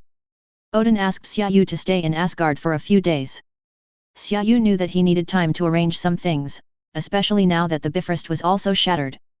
Only Odin or Heimdall could use dark magic to return to Earth. Odin said he would give Xia Yu a gift. Xia Yu didn't know what it was yet, but as a civilized and polite Chinese who respected the elderly and loved the young, Xia Yu naturally understood the principle of reciprocity. Uncle, I see that you are in good health and your aunt is quite young, yet you work so hard for your children. Being a parent is not easy, and being the parent of a god is even harder. I have a good thing that can save you from this worry in the future. Just consider it as a souvenir for this visit. Xia Yu sincerely put down a small paper box wrapped in plastic, turned around and followed the man. Odin arranged for someone to take care of Xia Yu's daily life and diet in Asgard. Although Odin could see the future, he had never seen some things on Earth. He curiously opened the box and found a dozen square bags with packaging inside. Odin curiously opened one and blew it. Why was it so oily? The Father of God couldn't understand what it was used for. Until Odin saw the instructions in the box. Half of Asgard heard Odin's roar. Everyone thought that Odin was angry because he lost Loki. Only Xia Yu vaguely guessed something. That old guy wouldn't think it was a balloon and blow it up for fun, right? Xia Yu muttered to himself. Blow up a big balloon, blow it up and play with the balloon. Xia Yu stood beside the broken Bifrost and looked at the scenery. Odin sent someone to bring Xia Yu a gift. It was a golden rune, the inheritance of the Asgard god of war. According to Odin's theory, he was pouring a cup of tea from his own cup of justice for Xia Yu. This is the throne of the god with the most powerful physical strength in Asgard. Odin has not given this throne to anyone for tens of thousands of years. Unexpectedly, it fell into the hands of Xia Yu for nothing. Master, energy absorbing has been detected. Do you want to absorb it immediately? Tmul's voice sounded. Xia Yu quickly ran back to his room and chose to absorb. Congratulations, Master. The Dragon Elephant Prajna Sutra has been upgraded to the 10th level. Congratulations, Master. The Dragon Elephant Prajna Sutra has been upgraded to the 11th level. Congratulations, Master. The Dragon Elephant Prajna Sutra has been upgraded to the 12th level. Congratulations, Master. The Dragon Elephant Prajna Sutra has been upgraded to the top level. This energy absorbing exceeds the limit of the Dragon Elephant Prajna Sutra. The Dragon Elephant Prajna Sutra is automatically upgraded to the Black Tortoise Golden Body Sutra. Congratulations, Master. The Suanyu Golden Body technique has been upgraded to the 1st level. Congratulations, Master. The Suanyu Golden Body technique has been upgraded to the 2nd level. Congratulations, Master. The Suanyu Golden Body technique has been upgraded to the 3rd level. Finally, the energy inherited from the God of War was completely absorbed by Xia Yu. Compared with the past, this time it was as if his entire body was being hit by an incomparably huge meow hammer. Xia Yu was in so much pain that his nose was running. The Dragon Elephant Prajna Sutra evolved into the Black Tortoise Golden Body technique. Xia Yu tried it and found that his physical strength increased by about 3 times. In other words, he now has a strength of about 30 tons, which is very good and powerful. He is definitely stronger than Thor at this stage, but it is not certain if the Hulk goes crazy. The point increase required for the Suanyu Golden Body technique is too scary, with 100,000 points required for each level. In addition, after Xia Yu absorbed the energy of the God of War, the system issued a task. Task: absorb a portion of the eternal flame and purify the internal force of the 9 Yang divine art. It's just that simple, there is no reward and no punishment. In fact, the task originally was a reward, and it's more like a hint. Tian Mao, why didn't you tell me to absorb the eternal flame when I arrived in Asgard? Xia Yu asked curiously. Because the master's previous body could not withstand the eternal flame. Tian Mao replied. If Xia Yu was asked to completely absorb the eternal flame, she would feel embarrassed to ask, but if she only asked to absorb part of it, she would not mind. So Xia Yu found Odin and asked to visit Asgard's treasure house. Odin not only accepted it with pleasure, but also asked Thor to take Xia Yu to visit his treasure house. He also took the initiative to propose that if Xia Yu liked anything in the treasure house, he could give it to Xia Yu. Xia Yu expressed deep gratitude for Odin's generosity and offered to give Odin some small specialties from Earth, but was flatly rejected by Odin. If it wasn't in front of Thor, Odin would have wanted to throw Xia Yu out of the Golden Hall. Odin's treasury doesn't actually have much good stuff except for some weapons and equipment, a replica of the Infinity Gauntlet, the casket of ancient winters from the giants of Jotunheim, the space gem, and the Tesseract which is not in Asgard yet. This requires Thor to return to Asgard with the Tesseract and Loki after the Avengers Alliance. Bifrost was fixed by Tesseract. Thor, what is this? Is it also one of your collection? Xia Yu asked Thor, pointing at a pot of fire. This is the Eternal Flame, coming from Surti, the king of the Fire Kingdom, also known as the Flame Giant. This guy is quite difficult to deal with, but now my father has deprived him of the eternal flame, and his strength is not as good as before. Thor explained to Xia Yu. The eternal flame, will it never go out? Xia Yu reached out with pretended curiosity. Hey! Thor didn't have time to pull Xia Yu. The power of the eternal flame was so great that he didn't dare to touch it easily. Thor originally thought that Xia Yu would be injured, but Xia Yu took the ball of eternal flame steadily in his hand without any sign of burning him. How could this happen? How did you do it? Thor asked Xia Yu. Sure enough, it keeps burning. It looks very interesting. I just took it out and it came out. Why don't you try it? Xia Yu handed it to Thor. Thor shook his head repeatedly. Xia Yu was a monster and he dared not touch him. He thought that Xia Yu, a human being, had already given him enough surprises, but Xia Yu's next words almost scared Thor to death. It looks delicious. I've never eaten fire before. Xia Yu said, staring at the eternal flame in his hand. Hey, you are just joking, put it back. You can't take this thing out. It will be very troublesome if it catches fire. Thor said because he was afraid that Xia Yu would do something wrong. Who knew that Xia Yu would really open her mouth and swallow the eternal flame? Hey! Thor was so scared that he almost hit Xia Yu with a hammer, but Xia Yu actually ate it and seemed to be fine. Wouldn't he be burned to death? Thor asked Xia Yu cautiously from more than a meter away, is it delicious? Chapter 63. Odin did not explain many things to Thor, so Thor never understood why Odin treated Xia Yu so well. It couldn't be just because he helped Odin beat him up. In fact, Thor was still not convinced in his heart because he had never fought Xia Yu with all his strength. The last time he was knocked down by Xia Yu, he didn't even use his Meow hammer, nor did he summon lightning or anything. But Xia Yu swallowing the eternal flame really scared Thor. No matter how you look at it, she is 100% human, not a flame giant. Xia Yu's behavior made Thor dare not leave Xia Yu for several days, for fear that fire would suddenly burst out of Xia Yu's stomach. Xia Yu didn't have time to care what Thor thought. This small ball of eternal flame settled directly in Xia Yu's danshan. The internal force of the nine-yang divine art was directly purified and compressed dozens of times by the eternal flame. If it is directly used in a move, such as the 18 dragon subduing palms, the power will be more than 100 times greater. The benefits Xia Yu gained from this trip to Asgard are not enough to be described in points. And all Xia Yu paid was to bring Thor into the Avengers ahead of time. Does this count as a payment? Odin said that if he used dark magic to send them to Earth, some preparations would be needed. Xia Yu didn't ask what specific preparations were needed, but he said it would be quick and just a matter of waiting a few days. The scenery in Asgard was also nice. Just walking on the road, Xia Yu felt like he was playing a virtual game, a Western fantasy medieval style one. Look, along the way, there are guards wearing armor and holding two-handed swords. There are blacksmith shops, tailor shops, and taverns, but it feels like it's just missing a few professional mentors, a road junction or a building, and a village chief to issue tasks. It would be perfect, a novice village. That day, Xia Yu was recommending an eye drop to Heimdall when Odin sent someone to find him. Xia Tian ran back to Golden Hall and saw Thor was there too. Odin is talking to Thor. Thor, my child, you are now a qualified warrior. The last time I exiled you to Earth, you also learned to put down your arrogance and learn kindness. But you still have a long way to go before you can become a qualified king. I decided to send you to Earth to continue your experience. At this time Xia Yu came in.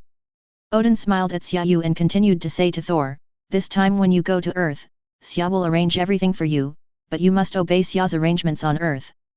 Thor just got together with Jane Foster, and going to Earth was just what he wanted. He was very happy, but he was not satisfied with following Xia's arrangements. Why should I follow his arrangements? He is a monster. I saw him eat a ball of the eternal fire with my own eyes. Xia Yu had already roughly explained the matter of the eternal fire to Odin. Odin slammed the eternal spear in his right hand on the ground fiercely and said angrily, what a monster! He is cultivating with the help of the eternal flame. You don't listen to his arrangement. What are you going to do on Earth? What are you going to eat? Do you have the ability to live on your own? Is my son going to Earth to make a living by robbing people? I can go find Jane, Thor said. Shut up. Does Thor from Asgard have to rely on women to support him when he goes to Earth? Odin scolded. But, father. Thor was still unwilling. "No buts, otherwise I will deprive you of your divine power again and ban you from going to Earth forever," said Odin. No one knows a son better than his father. Thor was now thinking only of Jane Foster, so he could only nod and agree. "In order to prevent you from disobeying Xia on Earth, I will make a contract with you. Come with me, Xia. You come too." Odin had a backup plan. Xia Yu and Thor followed Odin to a small room. Xia Yu was stunned by the layout of the room when she entered. There was an incense table, an incense burner, offerings and candles lit on both sides, but the candles were white, which was very abrupt. There is also a picture of a god hanging behind the incense table, which is a portrait of Odin himself. "Uncle, I don't understand what you mean by this," Xia Yu asked. "This is what I read in a book. It's the process for Chinese people to become brothers. Since you are Chinese, I think we should follow your rules. What do you think of my arrangement?" Odin said. "It's great," Xia Yu said, gritting her teeth as she looked at Odin's portrait and the long white candles. "Then I'm going to start. You all must listen to my command, especially you, Thor," Odin specifically reminded Thor. Seeing that both of them nodded in agreement, Odin took out 2 incense sticks from somewhere, lit them and stuffed them into Xia Yu and Thor's hands. "Kneel down," said Odin. The two knelt down as instructed, and Odin took out a piece of paper with several paragraphs written on it, and the order of which one was Xia Yu's and which one was Thor's. "Read it as it is. Xia Yu, I'm Xia Yu, I'm 24 this year. Thor, I am Thor, 1532 years old. Together, today, under the witness of the father of God Odin, the two of us voluntarily become each other's brothers in the rest of our lives, fighting together, facing difficulties together, helping each other, and never betraying each other. Xia Yu, I am the eldest brother at the age of 24. Thor, I am 1532 years old, my younger brother." Odin took out a small dagger and lightly cut the arms of the two men. He took out a wooden cup to collect the blood of the two men, and then poured a glass of, beer. Xia Yu almost laughed out loud. Seeing the two of them sharing a glass of beer, Odin laughed and said to Thor, "Xia will be your brother from now on. Thor, you are still young and don't understand many things. Remember to listen to your brother." Thor nodded in agreement, tears about to come out. Odin looked at Xia Yu again and said very sincerely, "Xia, you must take care of Thor in the future." Xia Yu definitely understood what he meant, and nodded seriously and said, "Don't worry, I will definitely take care of my brother as much as possible." The two of them lit the incense, and the ceremony was considered complete. Thor swore in the name of Odin, which was very important. Xia Yu had already promised Odin and received all the benefits, so this ridiculous sworn brotherhood was settled. Then the two of them prepared to set off for the earth. Before leaving, Xia Yu couldn't help it and went to ask Odin, "Which Chinese book did you read about this process of sworn brotherhood from? Is there something wrong?" Odin asked.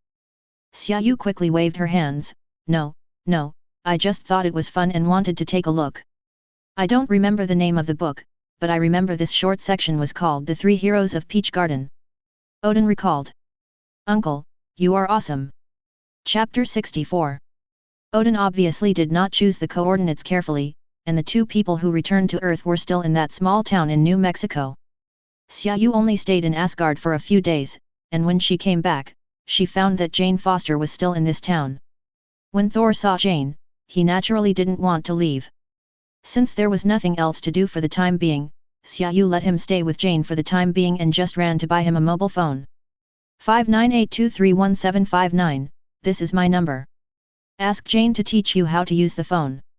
I'm going to settle down first. Call me if you have anything.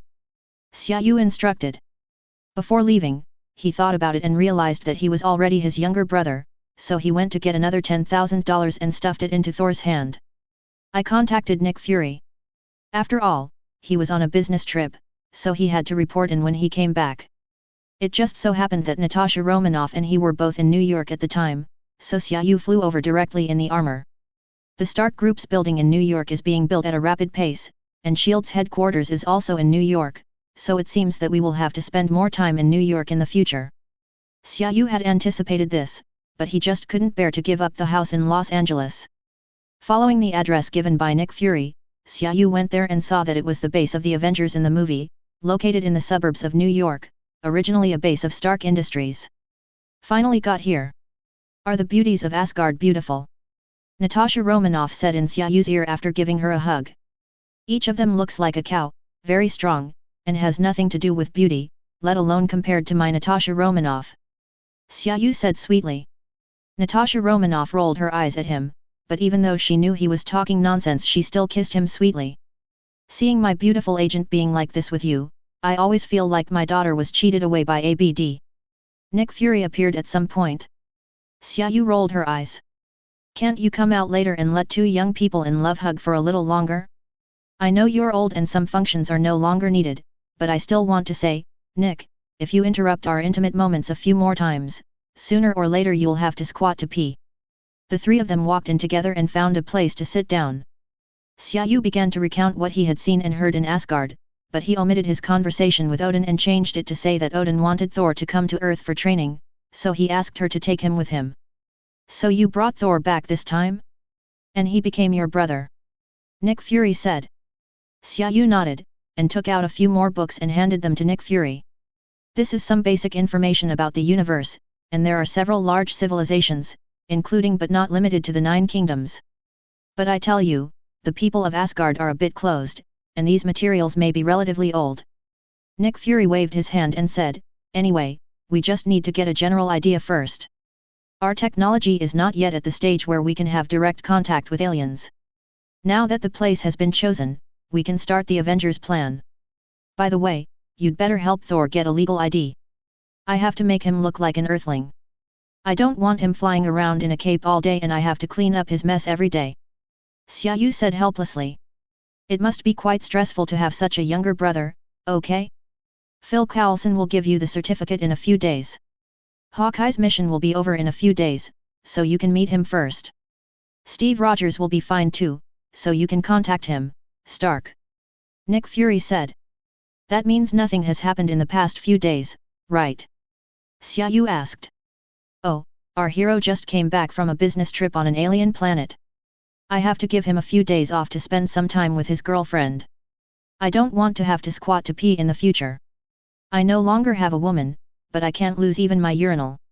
Nick Fury said exaggeratedly. Xia Yu took out something from his space ring and slammed it on the table, saying righteously, you are outdated, old man.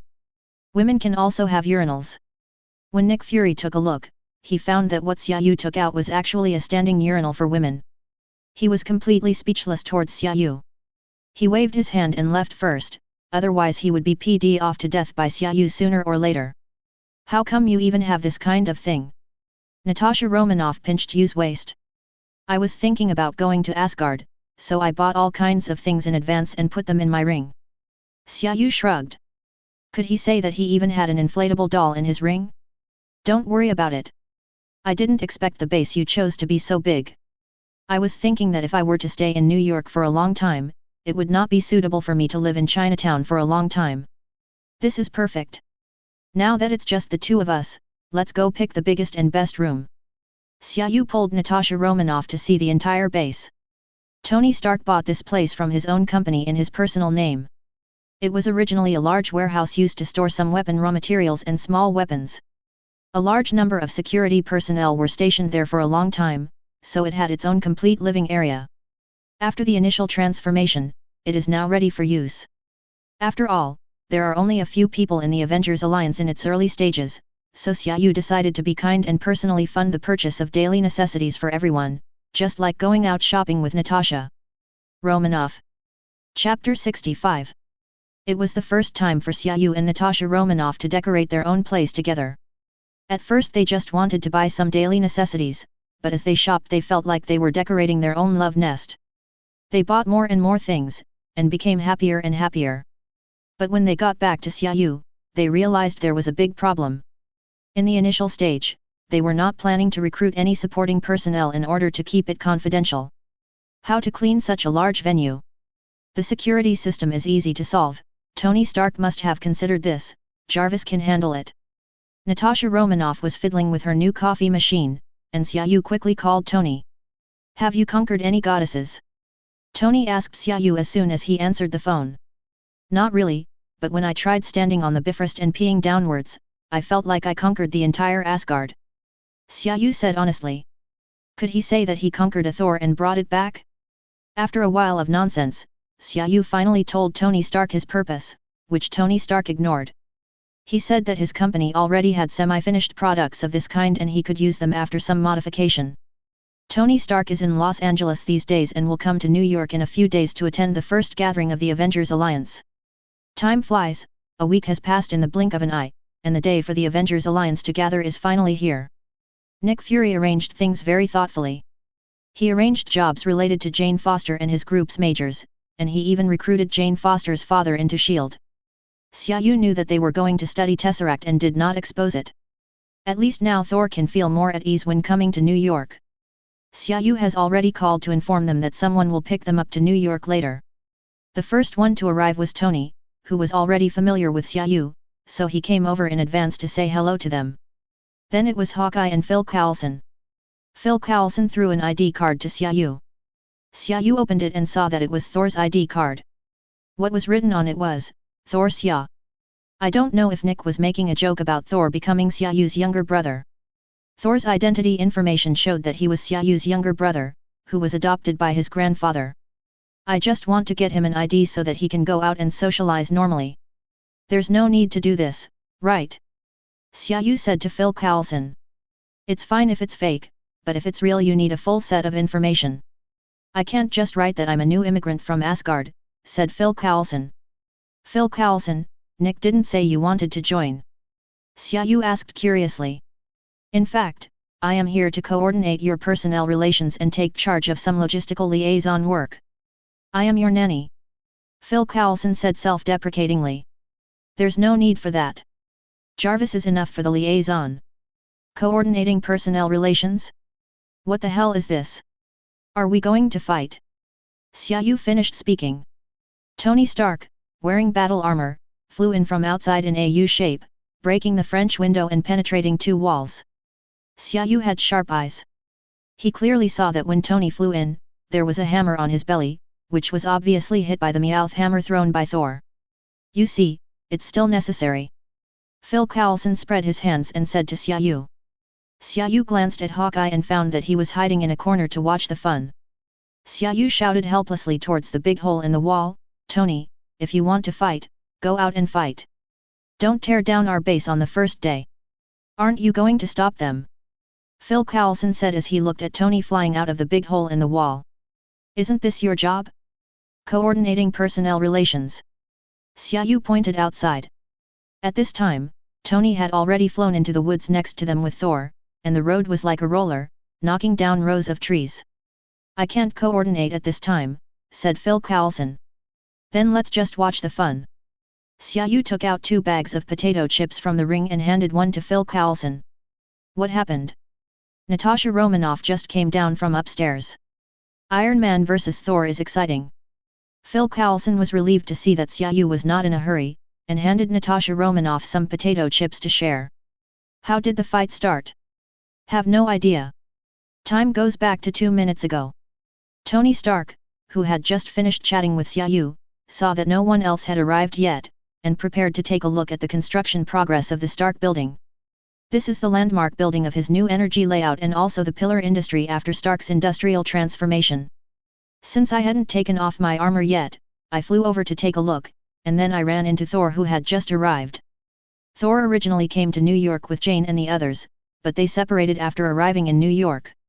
He came to the Avengers Alliance base for a meeting, and Jane and the others also had to go and take a look at their future jobs.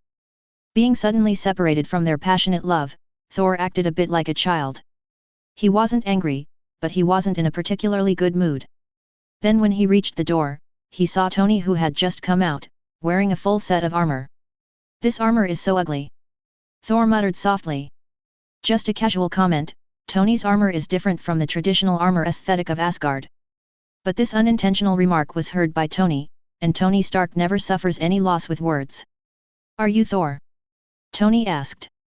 Thor, son of Odin, future king of Asgard, the Tin Man, Thor corrected. Oh, Thor, son of Odin, future king of Asgard. Tony exaggeratedly imitated Thor's speech in an aria, and then asked Thor, "Thor, why? Because you stole your mother's cloak and your father's hammer? Does your mother know?" Then Thor swung out the Meowth hammer directly, and the scene that Xia Yu and the others saw happened. Chapter 66. Xia Yu, Hawkeye, Natasha Romanoff, and Phil Coulson, each holding a bag of potato chips, sat on the steps at the entrance of the base. Not far away, Iron Man and Thor were playing ping-pong enthusiastically. In fact, Xia Yu had expected that they would be unconvinced of each other as soon as they met, but she never expected that they would start fighting as soon as they met. Let it go if they fight, anyway, Xia Yu is now skilled and brave, and they can't do anything bad with him next to them. After a fight, they will recognize each other's strength and it will be easier to communicate. So Xia Yu was in a relaxed and happy mood, watching and commenting at the same time. See? The process has artificial intelligence to analyze the opponent's attack routines, and there are laser cannons and various firepower coverage for long-range attacks. Tony's armor is still good. The disadvantage is that facing a powerful opponent like Thor, both energy consumption and armor wear are fatal. Xia Yu pointed to the battlefield and said to the three of them, "Look at that idiot Thor." Xia Yu continued to give advice, but was interrupted by Nick Fury. "Look, what's happening? Can anyone tell me why the fight started?" Nick Fury came. The four people eating potato chips looked back and saw that Nick Fury was carrying Captain America. Phil Coulson quickly stood up, not to report the situation to Nick Fury, but to greet Captain America. Captain America had been Phil Coulson's idol when he was a child. "I don't know why. A fight suddenly broke out outside, sir," Hawkeye said to Nick Fury. At this time, Thor hit Tony with his hammer again and sent him flying, landing more than 10 meters away from the entrance of the base, just not far from the crowd who were watching the fun. Thor rushed over immediately and raised his hammer high in the air, ready to smash it down, when Captain America suddenly moved. He quickly ran to the fallen Tony, squatted down and raised his shield high to meet Thor's hammer. Buzz! It's like a huge bell is ringing next to you, making everyone's ears ring, and the powerful impact force turns into a shockwave that spreads in all directions. Except for Xia Yu, who remained motionless, everyone present was almost knocked to the ground by the shockwave, and the several floor-to-ceiling windows facing them in the base were shattered. Thor was also knocked back a long distance by the recoil force of Captain America's shield. "Stop fighting, we are teammates and should unite." Captain America had already read everyone's information. He was the first to stand up, holding a shield in his hand, and said righteously. Xia Yu secretly admired, why would so many people still like and admire Captain America even though he has been frozen for decades? Apart from the fact that he is the first superhero known to the public in human history, he would have gained so many points just for his appearance. But unfortunately, Thor and Tony, who were already furious, didn't take the captain's sudden intervention well. "This is a fight between the two of us, you don't need to get involved, old man," Tony said. Thor was more direct. He got up and rushed directly towards Captain America. "Your opponent is me." Tony also rushed over. Seeing that it was about to turn into a fight between three people, Xia Yu stood up helplessly. He really had no intention of trying to stop the fight, for he was afraid that if they continued fighting, they would tear the base into ruins. Then he controlled his inner strength and sent out the 18 dragon subduing palms towards the center of the three people. A small golden dragon with a hint of red rushed towards the three people as if it were real. Boom! Even though Xia Yu had tried to control the force again and again, he still blew the three people away. The captain had a shield, Thor had thick skin and strong muscles, and Tony's armor had good defensive power, so none of the three were injured, but Tony was still blown into the base and another wall was destroyed. Looking at the broken glass on the ground, several broken and collapsed walls, and the big hole in the ground at the door that he had just blown open, Xia Yu slapped his forehead helplessly. He shouted loudly, "Stop fighting! Everyone is here! Let's have a meeting! Let's have a meeting!" After this series of attacks, Tony and Thor's anger was reduced a lot. Besides, they would both give Xia Yu face. But the captain came over and started to righteously accuse Xia Yu. "When I came here just now, I saw you were all watching the fun. Nick told me that you were the first to join. You should have come out to stop them at the beginning instead of eating potato chips with others. I think this is a good way to get to know each other for the first time." Xia Yu shrugged nonchalantly. The captain was still very serious. "When I fainted, the world was at war. When I woke up, I heard that we had won. Although I don't know why, I understand a truth that has been relevant for decades, and that is that only unity can bring victory. Xia Yu, who has seen the movie, knows clearly that although everyone in the Avengers Alliance has developed his or her own funny attributes in the later period, and even the captain would swear from time to time, but in the early period, Captain America, especially when he just woke up, their mentality is still stuck in the World War II era, rather old-fashioned, but they have absolutely no malice. But Xia Yu can't stand people showing off their seniority. If you want to make sense, just talk about it and say it was decades ago. So Xia Yu said loudly to Thor, "Thor, come and tell this old man from World War II, how old are you this year?" Thor flew over with the hammer in his hand, stood beside Xia Yu and said, 1532 years old. I don't know if I remembered it wrong, but it's about the same. Xia Yu looked at the captain provocatively, and asked Thor without turning his head, "What is our relationship?" "I'm your younger brother, big brother." Thor blurted out. "Everyone. The author has something to say. Many book friends asked me to create a group. After thinking about it, I decided to create one. However, it is not allowed to post numbers in comments in the main text of the novel.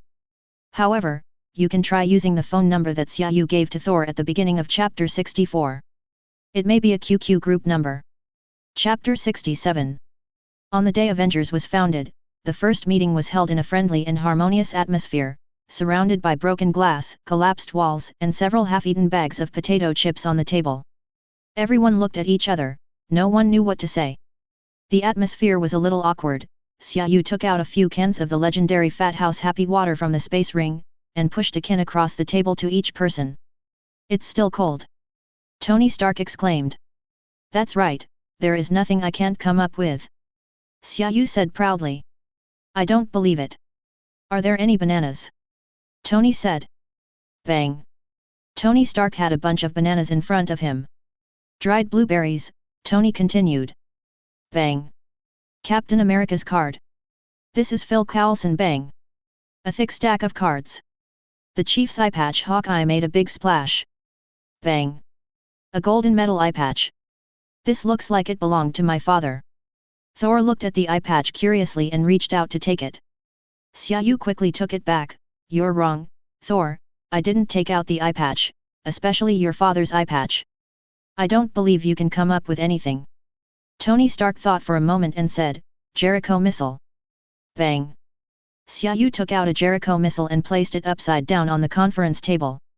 Among those present were high-level agents, heads of intelligence agencies, world-class billionaires, and even a superhero who participated in World War II, but the moment Xia Yu took out the missile, everyone jumped up from their chairs, except Thor, because he didn't know what that was yet. No one can withstand a missile that suddenly appears in front of them out of nowhere. "Where did you get this?" Nick Fury asked. "I brought it back from Afghanistan," Xia Yu said indifferently. "Hey, what's wrong with you? Are you scared by a big iron pillar? Watch me smash it to pieces with this hammer," Thor said as he stood up with the hammer. "Hello! Hey! Stop!" everyone shouted together. "Xia, quickly put away the missiles first," Nick Fury said quickly. "You'd better find some time to report to me how many heavy weapons you are carrying." Nick Fury wiped the cold sweat from his forehead and said to Xia Yu. After Xia Yu's jokes, the atmosphere became a little better, and Nick Fury started speaking first. The one-eyed man glanced around the conference table. The Avengers' plan was finally initially realized. This was his dream team. Nick Fury was a little excited. "Since 1995, I have had the Avengers plan in my mind. I want to bring together the most powerful people in the world to protect the world when the situation is critical or dangerous." Although most of the people present knew it, Nick Fury still talked about the original intention of establishing the Avengers again, Captain Marvel, the Skrulls, the Kree, etc., and even talked about the last time Thor was exiled to Earth. "We are very small in the universe. There are many civilizations out there that are much more advanced than ours. There are also high-level fighting races like Thor called the gods. This world is not safe." Nick Fury began brainwashing again. "You want to end the war? Every time someone tries to end a war before it starts, someone dies." Captain America interrupted Nick Fury and said, "I don't want to end the war. I just want that when the war comes, at least we have a shield to protect us." "You have a good shield to protect yourself, Rogers, but this world doesn't have it. I want you to be the shield of this world. Nick Fury was a little excited. Is there a threat of war on your Earth now? Thor asked curiously. We have never had the initiative to decide whether there is danger or not, Your Highness, Prince of Asgard. Your brother destroyed a small town of ours just to get a little more love from your father. It is said that he also destroyed half of the planet of a race called Giants of Jotunheim. Nick Fury stared at Thor and continued, there are more than just Asgard in the universe. There are so many other races and planets out there. Let's not talk about others, let's talk about Asgard. What will you do if a sister or younger sister shows up next time to compete with you for favor? Will they destroy half of the Earth? Xia Yu secretly gave Nick Fury a thumbs up in her heart.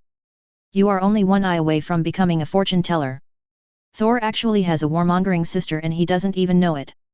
Thor retorted, I have no sisters, and Asgard is on the side of humans. We will protect you. But I can't pin the fate of the world on trusting in the protection of others, do you understand? We cannot pick up swords, at least when other people's swords fall, we have a shield to block it. Nick Fury slammed his hands on the table. The whole audience fell silent.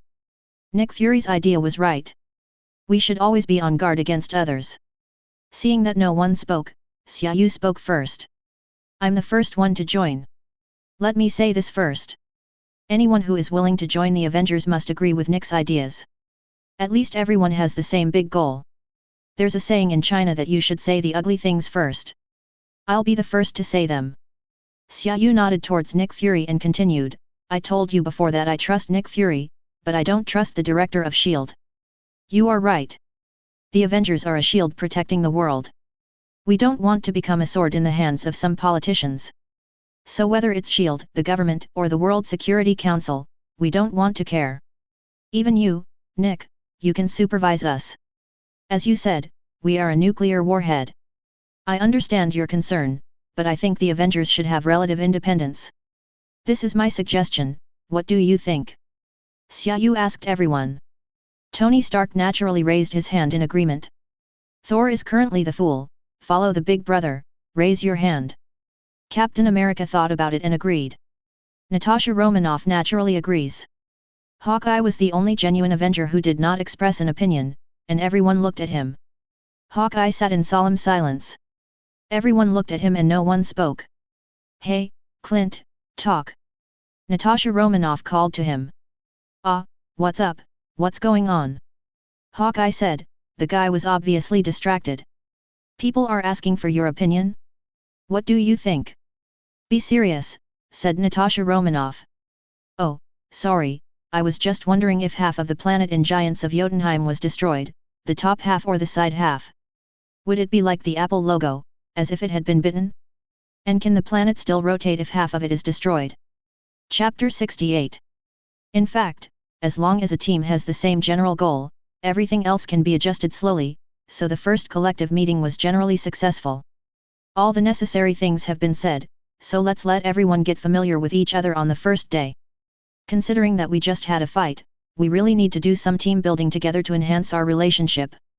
So Xia Yu excitedly took out a bunch of things from the space ring, and everyone had a barbecue together to celebrate the establishment of Avengers. There was still a lot of work to be done afterwards, which would be a matter for the future. Thinking of the follow-up work, Xia Yu glanced at Tony Stark and Captain America. Winter Soldier Bucky is definitely a bomb, and I'll have to think of a good way to deal with it in the future. Captain America is chatting with Nick Fury. The captain said that since the alliance has been established, they should go out together to carry out a mission first so that everyone can familiarize themselves with the combat methods. Nick Fury patted the captain on the shoulder and said, Don't worry, Rogers. Your first task now is to integrate into this world. You should talk more with your teammates and go out shopping. The world is changing faster than you can imagine. Captain America pointed to the pile of things Xia Yu pulled out and said, I'm used to it, sir. Nick Fury laughed. I bet you're wrong. Xia Yu suddenly popped up and said, I'll raise the bet by $10. You're wrong, Captain. After Xia Yu finished speaking, he took out an inflatable doll that was still in its packaging from the space ring, handed it to Captain America, and gave him an instruction manual.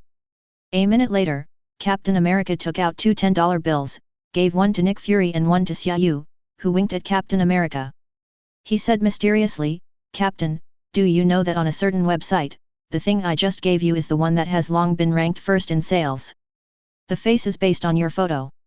If you buy it, you will get a shield for free. Finally, the first mission was decided. Actually, it couldn't be considered a mission. It was just to recruit someone to join the group, but this person was too dangerous. Yes, that's Bruce Banner, the Hulk. General Ross of the military is still looking for him all over the world, but he doesn't know that Bruce Banner has been under the surveillance and protection of S.H.I.E.L.D. Secretly helped Bruce Banner to fend off many people who were interested in him or his mutation. There are too many uncontrollable factors after Bruce Banner transforms into the Hulk, so S.H.I.E.L.D. must always keep control over him. Now that the Avengers are established, Nick Fury thinks it is better to put such a time bomb next to him than to leave it outside. At least now we have Thor, Xia Yu, Captain America, etc., so if something happens, we can temporarily suppress it. Hence this invitation. Since it was the first time, after much discussion everyone decided to go out. Bruce Banner has been living in seclusion in a slum in India for more than half a year. He can now basically control his anger and remain in the same state for a long time. As the saying goes, the more skilled you are, the more daring you are. In the movie, Natasha Romanoff led the people to a sparsely populated place, and S.H.I.E.L.D. also sent a team of elite troops just in case. But this time, Xia Yu just ran to where Bruce Banner lived. Yes, he was alone, and the others were far away.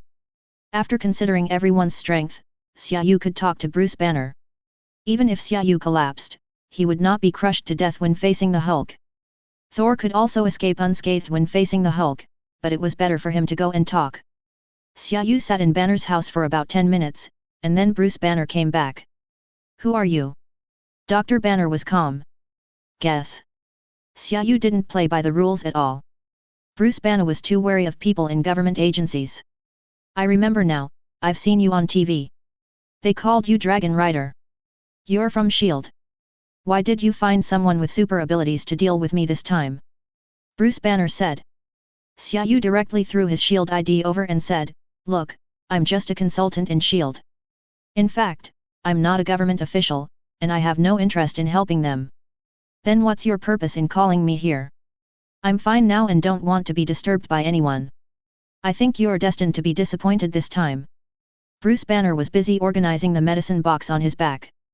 Xia Yu said confidently, I believe I won't be disappointed. Dr. Banner, you have always regarded Hulk as a disease. You resist him and boycott it. I tell you that this method is useless. The more you suppress Hulk, the bigger the noise he will make when he comes out. You know you can't suppress him forever. You think you are avoiding disaster, but you are accumulating disaster. Bruce Banner slammed his hands on the table and shouted at Xia Yu condescendingly, Do you have any good ideas? Damn it, I even tried suicide, it didn't work. Tell me what else I can do besides suppress him. Xia Yu didn't even move his eyelids, he knew Bruce Banner was pretending to be angry and observing his reaction. This was what happened when Natasha Romanoff went to find him during the Avengers Alliance, and it successfully allowed Banner to see Natasha Romanoff's defensive mentality. Xia Yu really came here alone, and was not really afraid of Hulk coming out, so naturally she didn't take it to heart at all. You don't need to test me. I am here alone. I don't represent the government. I represent a newly established organization, Avengers, to invite you to join. Xia Yu said. Avengers, don't you represent the government, a terrorist organization? Or something else? What do you want to do? I have no interest at all, sorry. Bruce Banner refused directly. This is a bit complicated to explain. You can understand that we are a superhero group responsible for fighting crime, terrorists, saving the world, etc. Xia Yu repeated Nick Fury's story from beginning to end. By the way, I also talked about the current relationship between the Avengers and S.H.I.E.L.D., the personnel composition, etc. Bruce Banner was silent. It was obvious that he had seriously considered it for a while. He said, I still reject your invitation, Mr. Xia or Mr. Dragon Rider. Although the reasons you mentioned are very just and what you do is great, I really have no interest. I am a scientist with 7 doctoral degrees. I am tired of fighting and don't like to fight, let alone become Hulk to fight. You forgot what I just said, Dr. Banner. Suppressing Hulk is not a long-term solution. I know you are researching ways to stop yourself from turning into Hulk. We will not stop you. Instead, you should come back with me. You will have a better place in laboratory, as well as funding from Stark. Xia Yu looked into Bruce Banner's eyes and continued, before that, if you transform into Hulk, it will help you control him. I can't believe you. The last time I showed up in New York, I destroyed half of Harlem. I can't bet that Hulk's appearance will bring disaster. You said you can still control Hulk if he comes out. I can't believe you. Nothing can control Hulk. Do you want to put me in a cage? Bruce Banner said. You can give it a try, definitely not here. Come with me, let's go to the largest desert in the world, and you can try to transform. Believe us, Dr. Banner, we have seen the footage and information of Hulk's battles, and we are confident that we are stronger than you think. Xia Yu advised again and again. Bruce Banner still shook his head, no, I can't promise you. Xia Yu smiled, and suddenly a Gatling gun appeared in his hand, with the muzzle pointing directly at Bruce Banner. I'm afraid you don't have a choice, Dr. Banner. Chapter 69. Bruce Banner also laughed, if you have read Hulk's information, you should know that this thing has no use to me. Although I am curious where you got it from. Xia Yu fired several shots at the ceiling without saying a word, and Bruce Banner almost couldn't hold back his transformation. Xia Yu pointed the gun at Bruce Banner again and said, I don't mean to threaten your life. What I want to say is that you can either transform here and we will prove it to you, or come with us to the Sahara. After that, Xia Yu fired a few more shots at the ceiling and continued, look, I have plenty of ways to make you lose control. Let's go, Dr. Banner with 7 degrees. Bruce was convinced. He didn't expect Xia Yu to really dare to shoot, even at the ceiling. Was he really not afraid of turning into the Hulk? Xia Yu's seemingly crazy behavior actually gave Bruce Banner a lot of confidence. It is said that people with great skills and courage do not care about transformation, but Hulk is indeed too lethal, especially to ordinary people without superpowers like Hawkeye and Natasha Romanoff. So this time they were fully prepared. A group of people drove 2 Quinjet fighters, Hawkeye drove one, and brought Captain America and Tony Stark. Natasha Romanoff is driving one, with Xia Yu and Thor, definitely now with Bruce Banner.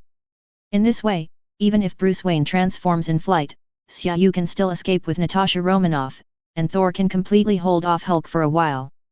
The Sahara Desert is the largest desert in the world, covering almost the entire northern part of Africa and accounting for 25% of the continent's total area.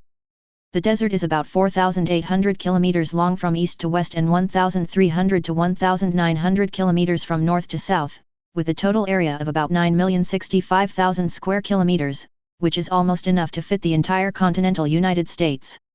Such a big place is enough for Hulk to mess around. The Quinjet came to the middle of the desert, and both fighters stayed at a height of at least 500 meters above the ground, because Hulk's jumping ability was too amazing.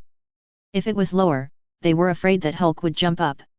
He tearing a plane apart was not much different from an adult tearing a cardboard box apart. We're here, Dr. Banner, get ready. Xia Yu said to Bruce Banner. I'm very curious, how exactly are you going to control the Hulk? How do we start? Bruce Banner asked Xia Yu.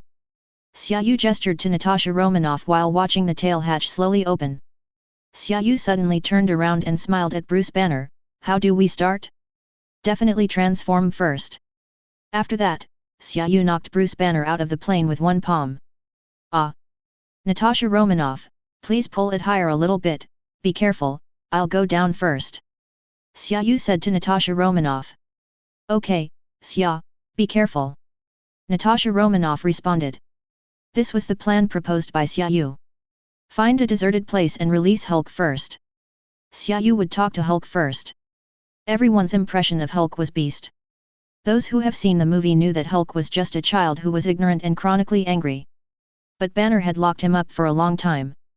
He was the embodiment of anger, and now he became even more violent. Anyone who has seen Thor Ragnarok knows that in this movie, Thor and Hulk can not only communicate normally on the alien planet, but Hulk even jokes with Thor.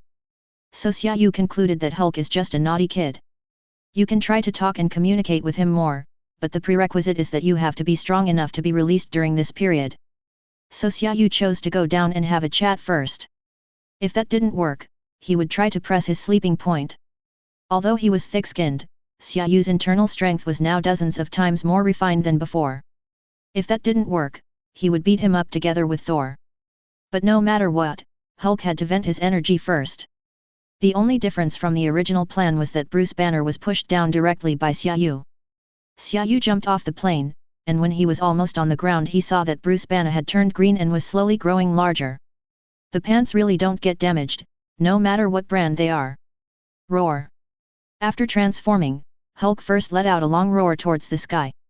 Xia Yu stayed more than 20 meters above the ground, took out a 10-liter plastic bottle from the space ring, then descended a little and threw it towards Hulk.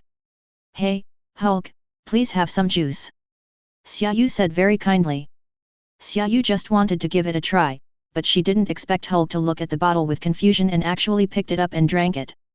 Everyone on the plane was stunned. "Is it that simple?"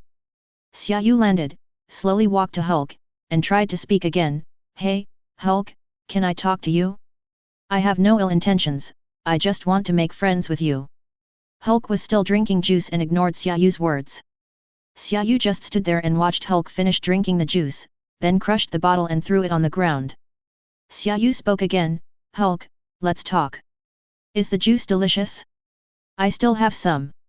If you talk to me, I can buy you another bottle." Bang! Xia Yu received the reply from Hulk's punch as big as a sandbag. With one punch, Xia Yu flew hundreds of meters away. Roar!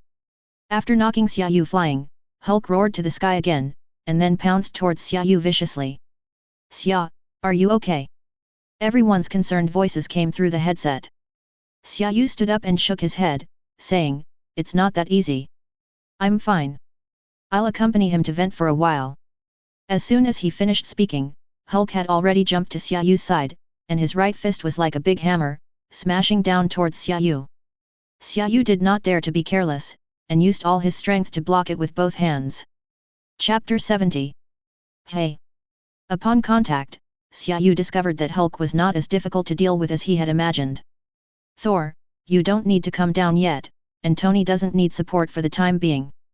There is no problem for now," Xia Yu said and slapped Hulk. Xia Yu, who absorbed the legacy of the Asgard god of war, has physical strength that is no less than the current Thor. In the Avengers Alliance, Thor was able to fight with Hulk several times, so Xia Yu would naturally have no problem. Hulk was caught off guard and hit by a palm. He was knocked back several steps by Xia Yu's powerful explosive force and then sat down on the sand. "Hulk, why don't we just be friends? Why do we have to fight?" Xia Yu started to show off. Hulk was angry, he stood up and jumped over to punch Xia Yu. Xia Yu also wanted to try how powerful he was now. Without dodging, he threw a punch straight towards Hulk's fist. Bang! The two fists, whose skin colors differed by huge amounts, slammed into each other fiercely. Dozens of tons of explosive force turned into a shockwave, which visibly vibrated the air and spread in all directions. The people hiding on the plane and observing opened their mouths in shock. Although they all knew that Xia Yu was very strong, everyone at the scene had seen the video of Hulk. That kind of explosive power and destructive power was simply that of a human-shaped road roller. And huge amounts of it were there. Yet Xia Yu could actually fight him head-on. Xia Yu found that Hulk was a little stronger than before. While their right fists were still facing each other, Hulk grabbed Xia Yu with his left hand. This time Xia Yu dodged by stepping back, then took a step forward and jumped onto Hulk's left arm, giving Hulk an uppercut on the chin. Hulk fell backwards. When he stood up again, Hulk was angry and rushed directly towards Xia Yu. Xia Yu dodged the impact by turning sideways, but Hulk swung his hand and his strong arm hit Xia Yu horizontally. Xia Yu hastily raised his two forearms to block, but Hulk's strength seemed to be a little stronger. Xia Yu's temporary defense was blasted away by Hulk for dozens of meters, with a mouth full of sand. Hulk pounced again. Xia Yu felt something was wrong the more he fought. Although Hulk usually took more hits due to his agility, his fists hitting Hulk were like an ordinary person hitting the tire of a truck. It didn't move at all and his arms were numb from the shock. Xia Yu did not dare to use his internal force with all his strength. He was not fighting a life-and-death battle with Hulk. It would be useless if he hit too lightly, as Hulk's skin was too tough. If he hit too hard or used techniques like hitting a bull from behind a mountain, Xia Yu was afraid of injuring Hulk's internal organs. At first, he could fight Hulk's punch with one hand, but now, when Hulk hits with all his strength, Xia Yu has to use both hands to catch it. Xia Yu suddenly remembered a setting about Hulk: the angrier he is, the more powerful he is. Although it is the movie universe, not the Hulk in the comics, there is no limit to his power when he is angry. It seems that in one version of the comics, Hulk was extremely angry and blew up the universe with his last punch. But it is not something I can easily handle now. And Xia Yu also felt that Hulk's power was still slowly increasing. Stop fighting, Hulk. I pushed Bruce Banner off the plane and freed you. You should thank me. Bang. Xia Yu flew. Hulk, that's enough. We've been fighting for quite some time. Can you stop and have a drink first? Xia Yu flew again. Hulk, can we be friends? Bang. Bang. Bang. Ah. Xia Yu is also angry. You are not done yet, right? You really have to force me to press the acupoints? Xia Yu began to circle around Hulk, and finally got a chance. Xia Yu jumped up and tapped the back of Hulk's earlobe with her finger. Hulk pulled it away from Xia Yu with his backhand, and Xia Yu felt that his finger was almost broken. Xia, are you okay? Let Thor go down to support you. Natasha Romanoff's voice came again. Wait, let me try again. Xia Yu did not give up. Although Hulk is huge, he is very flexible and fast. The sleeping point, commonly known as the Anmian point in traditional Chinese medicine, is just behind the earlobe. It is very difficult to press this point on Xia Yu. After finally seizing 3 or 4 chances, Xia Yu also increased the output of his internal force, and his fingers were almost broken. Every time, he was beaten away by Hulk and had no reaction. Xia Yu was about to give up. He thought it would be better to call the man down and beat him up. Maybe he would get better if he knocked him out. Xia, did your plan fail? Does Hulk have the acupuncture points you mentioned? Tony asked. I don't know. I've hit that spot several times and my internal energy has penetrated into it, but for some reason there's no reaction. My fingers are almost broken. Tony, his skin defense is too good. Xia Yu answered loudly while dodging Hulk's attack. Xia, he is so big, maybe it's because your fingers are too thin? Try using your fist. Tony Stark said. Xia Yu's eyes lit up. Tony was right. Tony, you are a genius. I will try again. Xia Yu said happily. The reason they talked to Hulk was because they needed a Hulk who could cooperate with everyone in the battle. Although Hulk was able to distinguish between friend and foe during later battles in the movie, it was still good to try to communicate, just like in Thor, Ragnarok. Acupressure is also a method that must be tried. Xia Yu doesn't want to continue to do the same as before, playing Natasha Romanoff's so-called hypnotic ability song to comfort Hulk. First of all, it is dangerous, and secondly, it will make her jealous. So it's best to master a method that works quickly. This was reminded by Nick Fury. This is going a bit far. Xia Yu attacked behind his ears several times, which made Hulk extremely angry, and the strength in his hands became stronger and stronger. Even the protection for his ears has become more and more thorough, and it is now difficult for Xia Yu to get behind him. After Hulk transforms, he is still a man, and Xia Yu uses her little finger to touch the back of his earlobe. Is it satisfying?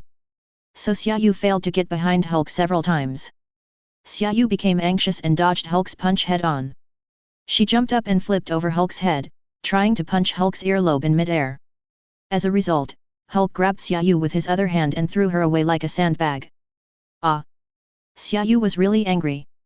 He hadn't dared to use the heavenly sword until now, and he didn't even dare to use his internal strength. If you start beating me, there's no end in sight. Xia Yu decided not to hold back and used his ultimate move. Hulk pounced on him for the nth time. Xia Yu grabbed a handful of sand and threw it into Hulk's eyes, then stood up and ran away. The light footsteps left a long trail of yellow smoke in the desert. Xia Yu shouted loudly towards the plane in the sky, "Brother, save me, brother, save me, damn it, Thor, hurry up and hit him with a sledgehammer." Chapter 71. Bang! Thor arrived in time and knocked Hulk down. Hulk's hatred immediately shifted, and he turned around and attacked Thor. Hulk becomes more and more powerful as the battle goes on. It is estimated that Thor will not be able to hold on for much longer. They still have to attack together. If not, they will find a chance to knock him down first and then use Thor's hammer to suppress him. You really didn't dare to use the heavenly sword. After all, it was a vibranium-level weapon. He was not sure whether Hulk would recover immediately after stabbing him. Many settings in the movie were not explained very clearly. Thor and Hulk fought further and further away, mainly because Thor was thrown farther and farther by Hulk. Xia Yu was about to go up to help when Hawkeye's plane stopped above Xia Yu. Tony and the captain came down. Let us help hold him back, and you find a chance to use your fist to put him to sleep. Tony pointed to his earlobe. Since we're already down, let's not put him to sleep yet. Bruce Banner is easy to deal with, but we'd better talk about Hulk first. The captain has a shield, so we can hold him back. Tony can use firepower to disrupt him in the air and find a chance to knock him down, and let Thor's hammer crush him. Xia Yu told her plan. Including Xia Yu, the 4 giants of the Avengers Alliance against Hulk, the lineup is more luxurious than the 3 heroes fighting Thanos. However, the current Iron Man and Thor are far inferior to those in the later periods. Even Captain America at that time secretly practiced the hammer and shield combo. It would be easy if 4 people attacked together. Captain America's shield was impermeable and had complete shock absorption properties. With Tony's firepower disruption, Xia Yu quickly seized an opportunity. He used all his strength to hit Hulk hard on the head. Hulk fell to the ground with a thud. Thor, hammer! Xia Yu yelled. Thor quickly jumped onto Hulk's stomach and placed the hammer on Hulk's chest. Everyone breathed a sigh of relief. Thor wiped the sweat from his forehead, pointed at Hulk and said, "This guy is even stronger than Dragon, ah." Hulk couldn't move his body, but his hands could still move. Thor, who was standing on his belly, was grabbed by Hulk's ankle and thrown out. Xia Yu, Tony and the captain took 3 steps back in unison, out of Hulk's reach. "I don't think he wants to talk to anyone right now," Tony said, pointing at Hulk who was holding the hammer with both hands and roaring. "Come on down, guys. We may have to stay in the desert for a while." Since they couldn't leave for the time being, Xia Yu quickly notified Hawkeye and Natasha Romanoff to come down. Although it was safe with the hammer, everyone still parked a plane far away just in case, and parked another one about 10 meters away facing Hulk. There was a slope from the rear door of the plane to the ground, and everyone sat in 3 rows. Pyramids, Iron Man, the captain and Thor, Ragnarok sat at the top, Xia Yu and Natasha Romanoff sat in the middle hugging each other, and Hawkeye, the archer, sat in the front alone as the arrow. The 6 people sat there staring at Hulk. It has been over an hour.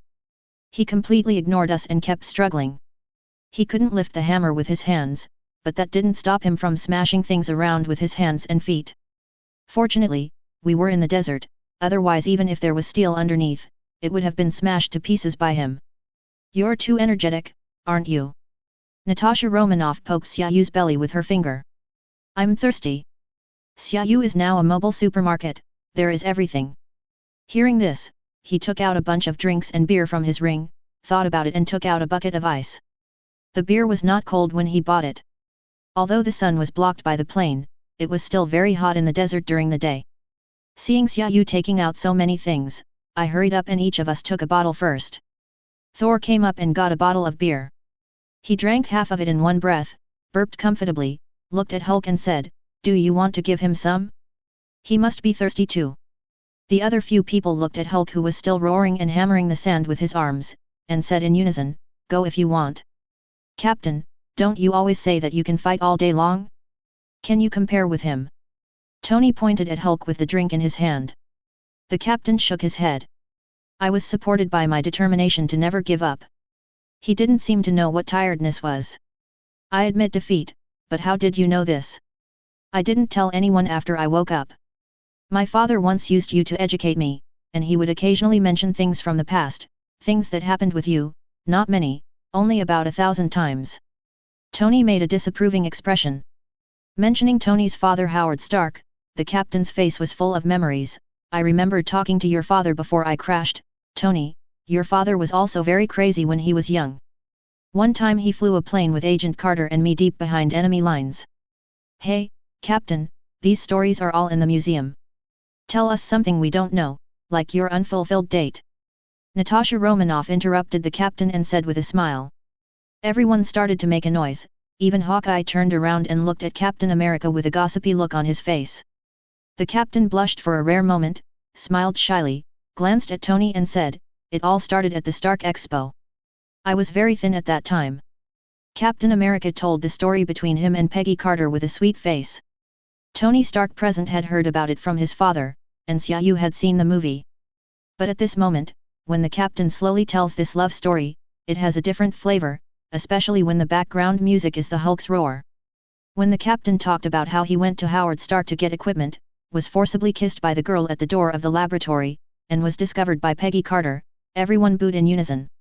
When the captain mentioned picking up the shield, and Peggy Carter picked up the pistol and shot at the captain without hesitation, Tony praised loudly, "I like this girl, Captain, she is cool."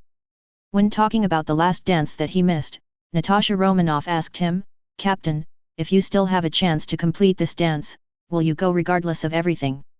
At any cost?" The captain replied without hesitation.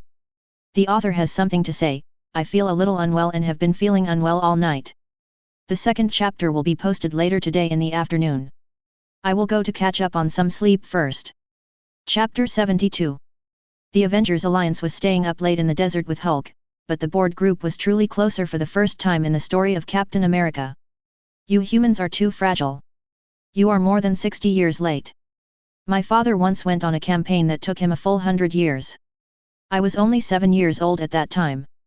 Thor had his old habit again and was about to talk about how great Asgard was, but Xia Yu drew out the heavenly sword with a clang and watched Thor trimming his nails.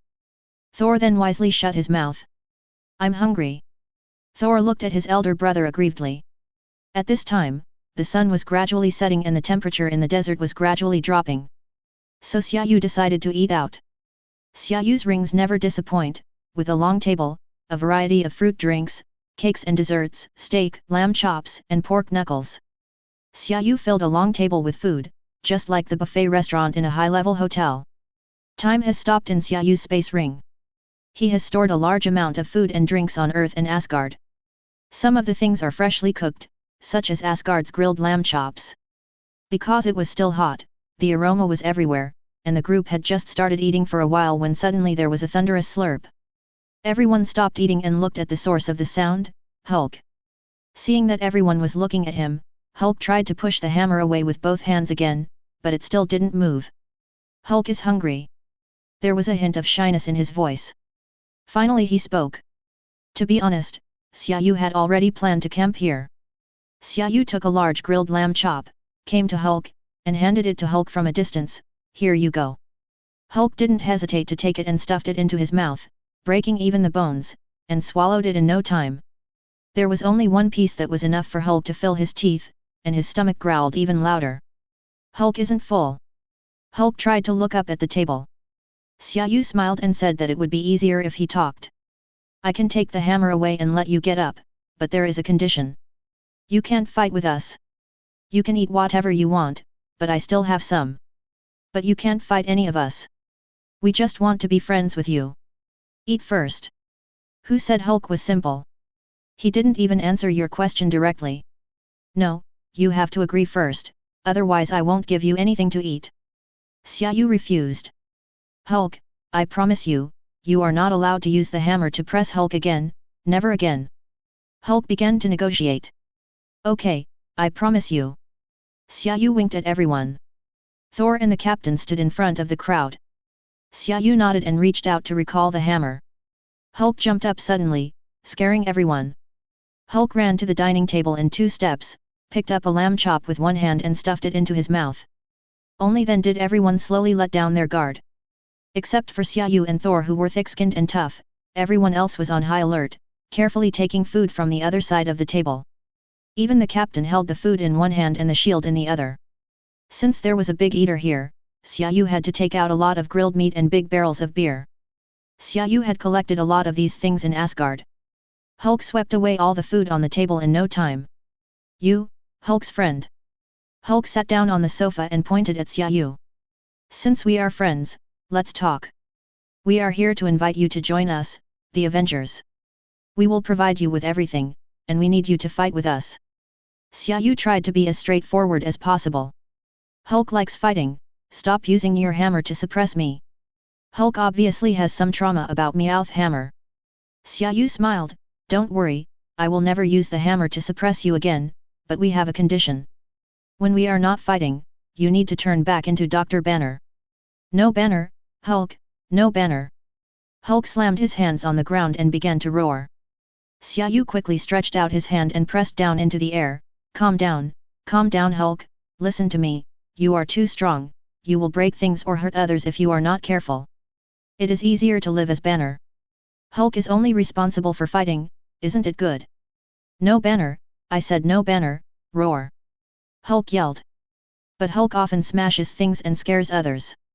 Xia Yu summoned the patience he had in dealing with naughty kids in his previous life. Hulk didn't mean it. Hulk is always angry and furious. We can help you control your anger, vent your rage, Hulk, we can help you. The captain interrupted. Tony followed suit, but we have to take it slow. It doesn't matter here. This is a desert. You can fight however you want, man. But if you go back to New York with us, there will be tall buildings and people everywhere. A group of people started to coax the child, and after a lot of effort they finally persuaded Hulk to agree. He changed back into Banner and went back to New York with them, and then they let Hulk out for some fresh air every once in a while. Just in case, Xia Yu had to try the A-cup ointment pressing method. After communicating with Hulk for a long time, he finally agreed to let Xia Yu punch him to try it out. Hulk sat on the ground, Xia Yu aimed at the location of the sleeping point behind the earlobe and found the right place. He summoned his internal strength and threw a punch. He didn't use much physical strength, but mainly let the internal strength act on the acupuncture points. The fist hit accurately. Bang! Hulk raised his hand and punched Thor, who was standing beside him, and sent him flying. I'll let you press down Hulk with your hammer. Hulk said, and slowly fell to the ground and fell asleep. His body slowly shrank as he fell to the ground and turned into Bruce Banner. It's amazing, it looks like a giant sponge that changes color. Tony exclaimed in amazement. Thor also flew back, what is the corpus cavernosum? Everyone looked at Thor's crotch. The author has something to say, I don't have any drafts saved, so I'm busy writing. Today's time is uncertain, so I'll post one chapter at a time as it comes out. Chapter 73. System Tasks. The first generation of Avengers have been assembled. Master, please help each member of the Avengers Alliance to cleanse their bones and marrow, and teach them to practice the simplified version of Yi Jin Jing to enhance their strength and the Master's influence on the Avengers Alliance. Mission Reward, Rejuvenation Pill. Xia Yu stared blankly at the task reward. Whether it was to cleanse the tendons and marrow or to teach them Yi Jin Jing, there was nothing wrong with that. But the task reward. Xia Yu looked at the captain who was practicing coordinated combat with Thor outside. This targeting was too obvious. Xia Yu remembered the ending of Avengers Alliance 4, where Natasha Romanoff and Tony died, and the captain returned to 1945 to attend the date, lived in seclusion for a lifetime, and turned into a white-haired old man. When I came to this world, the two people I had the best relationship with at the beginning were the ones who sacrificed themselves. And now with this reward, it is obvious that the system wants me to change something.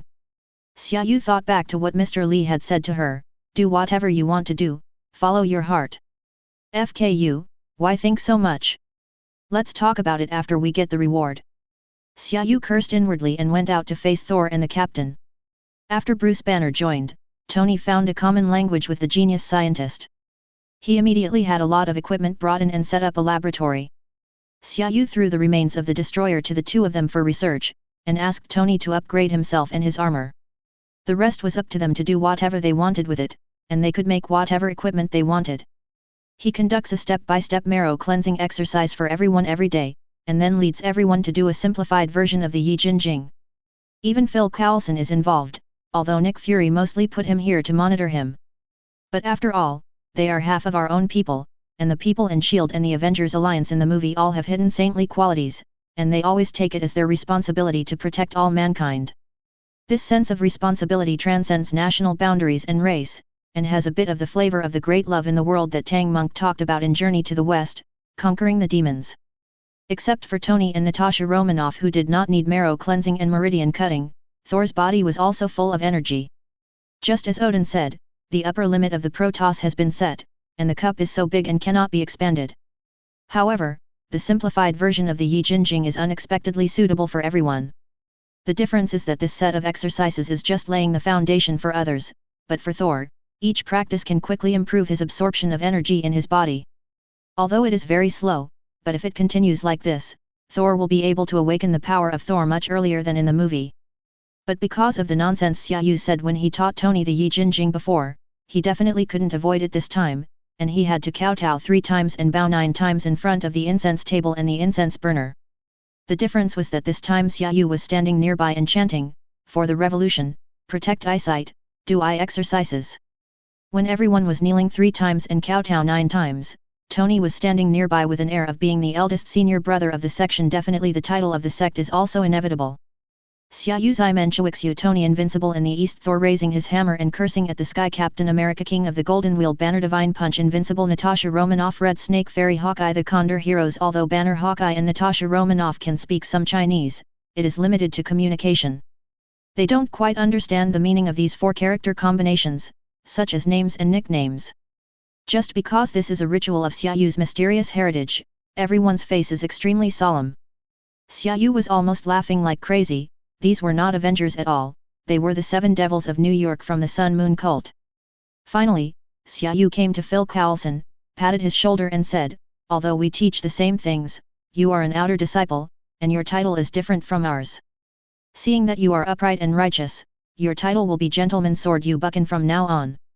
Phil Coulson recited it to himself several times with a serious look on his face, then nodded to Xia Yu to indicate that he had memorized it. The division of labor among the Avengers Alliance has been roughly completed. Tony and Bruce Banner serve as scientists in the laboratory, researching and developing equipment and clothing for everyone. Xia Yu served as an instructor, responsible for helping everyone strengthen their bodies, especially for Captain America, Natasha Romanoff, and Hawkeye, 3 people who mainly rely on physical skills to fight. The increase in physical strength allowed them to reach a higher level of strength. Captain America unexpectedly demonstrated his ability to coordinate team operations and his ability to develop cooperative tactics during training. It seems that the title of Captain is not for nothing. In the movie, Captain America, as the nominal leader, has more than just a virgin-like heart of justice. Everyone gradually integrates into their roles, exercises, trains, and studies every day. With Xia Yu's success in cleansing everyone's bones and tendons, the task assigned by the system was finally completed. Congratulations to the Master for completing the mission and obtaining a rejuvenation pill. Xia Yu ignored Tian Mao who was talking, and instead focused his attention on the rejuvenation pill. Rejuvenation pill, after use, the user's body functions and appearance can be quickly restored to the level of a 20-year-old. The effect will be seen within an hour of taking it directly. This pill is ineffective for people under 35 years old. Xia Yu thought about it for a long time and decided to use this pill to help Captain America fulfill his dream. After all, Peggy Carter is still alive, and Captain America should be living in seclusion with Peggy Carter in Avengers Alliance 4. Now that I'm here, this history should have changed, but to be on the safe side, I'd better meet Peggy Carter first. If it's really what you think, then give Captain America a surprise. Chapter 74. Everyone has seen Xia Yu's magic, but when Xia Yu took out the elixir of rejuvenation, everyone was still shocked. Don't ask me where it came from. I don't know either. It's been passed down from generation to generation, but I've forgotten where it came from. We follow the laws of nature, and our ancestors said it can't be used. If the captain hadn't mentioned the story with Peggy Carter, I would have forgotten about it. Xia Yu said nonsense in a serious tone. Marvel people are quite understanding of personal principles, such as Doctor Strange's oath to the Time Gem in Avengers Alliance 4. So you asked Phil Coulson to find a way to call the captain out today just to discuss this with us? Tony asked. Yes, Nick told me that the first words the captain said when he woke up and found that it was more than 60 years later were, "I have an appointment, and now I have a chance to help him fulfill it."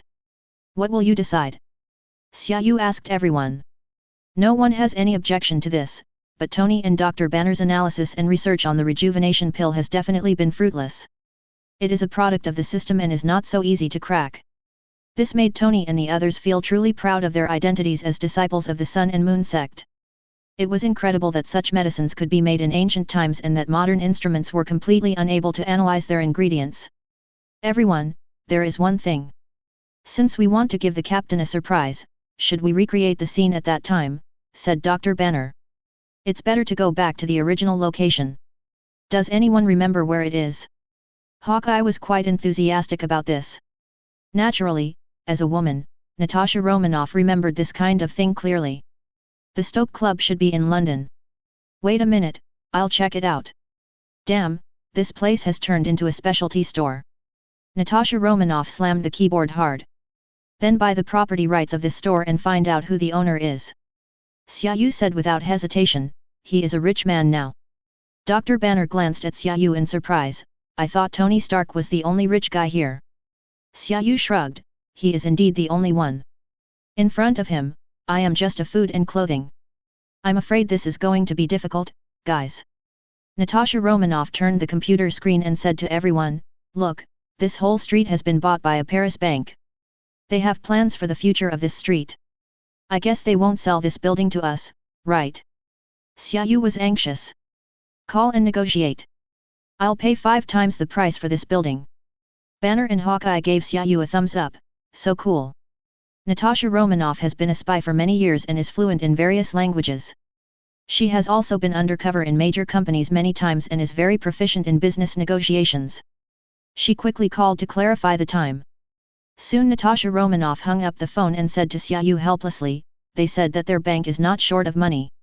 If you have this one building, they are willing to buy it back for 50 times the price. And I told them to rent it at a high price, but they didn't agree. So that means I was rejected, right? Xia Yu was unhappy. Yes, dear, I even despised your offer of 5 times the price. Did you hear that? I said if I had this building, I would be willing to pay 50 times the price. Natasha Romanoff spread her hands helplessly. Xia Yu slammed the table fiercely, is it a big deal to be rich?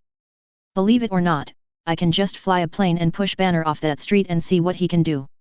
Everyone rushed to comfort Xia Yu, especially Banner, who kept trying to persuade Xia Yu to calm down.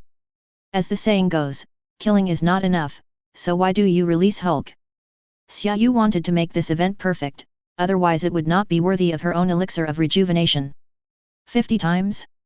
I only said 5 times, but he said 50 times. The bank is really rich. You are awesome. I will remember this bank. Can I not afford to offend it? Who can have more money than the bank? Who? Xia Yu suddenly looked at Tony Stark while talking. Everyone listened to Xia Yu's words, and then followed Xia Yu's eyes, and immediately woke up. Yes, who can be richer than a bank? This is not the Federal Reserve, it's just a bank in Paris, France. So everyone looked at Tony Stark. The kind that stares at you. Tony was distracted, thinking about how to modify the remaining wreckage of the destroyer and how to add new functions to his own suit. Suddenly, he felt the whole place was quiet, and when he looked up, everyone was staring at him. Did something happen? Did I miss something? Tony asked confused. Xia Yu jumped up with a swish sound and hugged Tony's neck. Oh, Tony my friend, I was just looked down upon by a small bank in Paris, which owns the street where the old address of the Stoke Club is located. Xia Yu hugged Tony's hand tightly and continued in a strange voice, I said I would pay 5 times the price to buy the building. Guess what they said? They said the bank is not short of money. If the building was in my hands, they would be willing to pay 50 times the price to buy it back from me and make up a street. Do you understand what I mean? Tony, your brother, Xia, your brother and business partner of Tony Stark, was despised by a small bank with money. What do you think? My friend. Tony Stark was confused by Xia Yu, but he probably understood what it meant. I will arrange to buy that bank right away. The whole place was silent. Everyone had originally thought that they were just going to buy the street at a high price, but when the money ability came out, it was so terrifying. Chapter 75. In a manor somewhere on the outskirts of London, Peggy Carter lives in seclusion after her retirement. No one knows that there is such a legendary figure living in seclusion on the outskirts of London, a legendary agent during World War II, one of the founders of S.H.I.E.L.D., and Captain America's girlfriend. Each of these identities could be regarded as a legend in the eyes of ordinary people. However, this old lady who had a wonderful life had an irreparable regret in her life. Even if she met Steve Rogers again in her lifetime, she still could not make up for the date more than 60 years ago.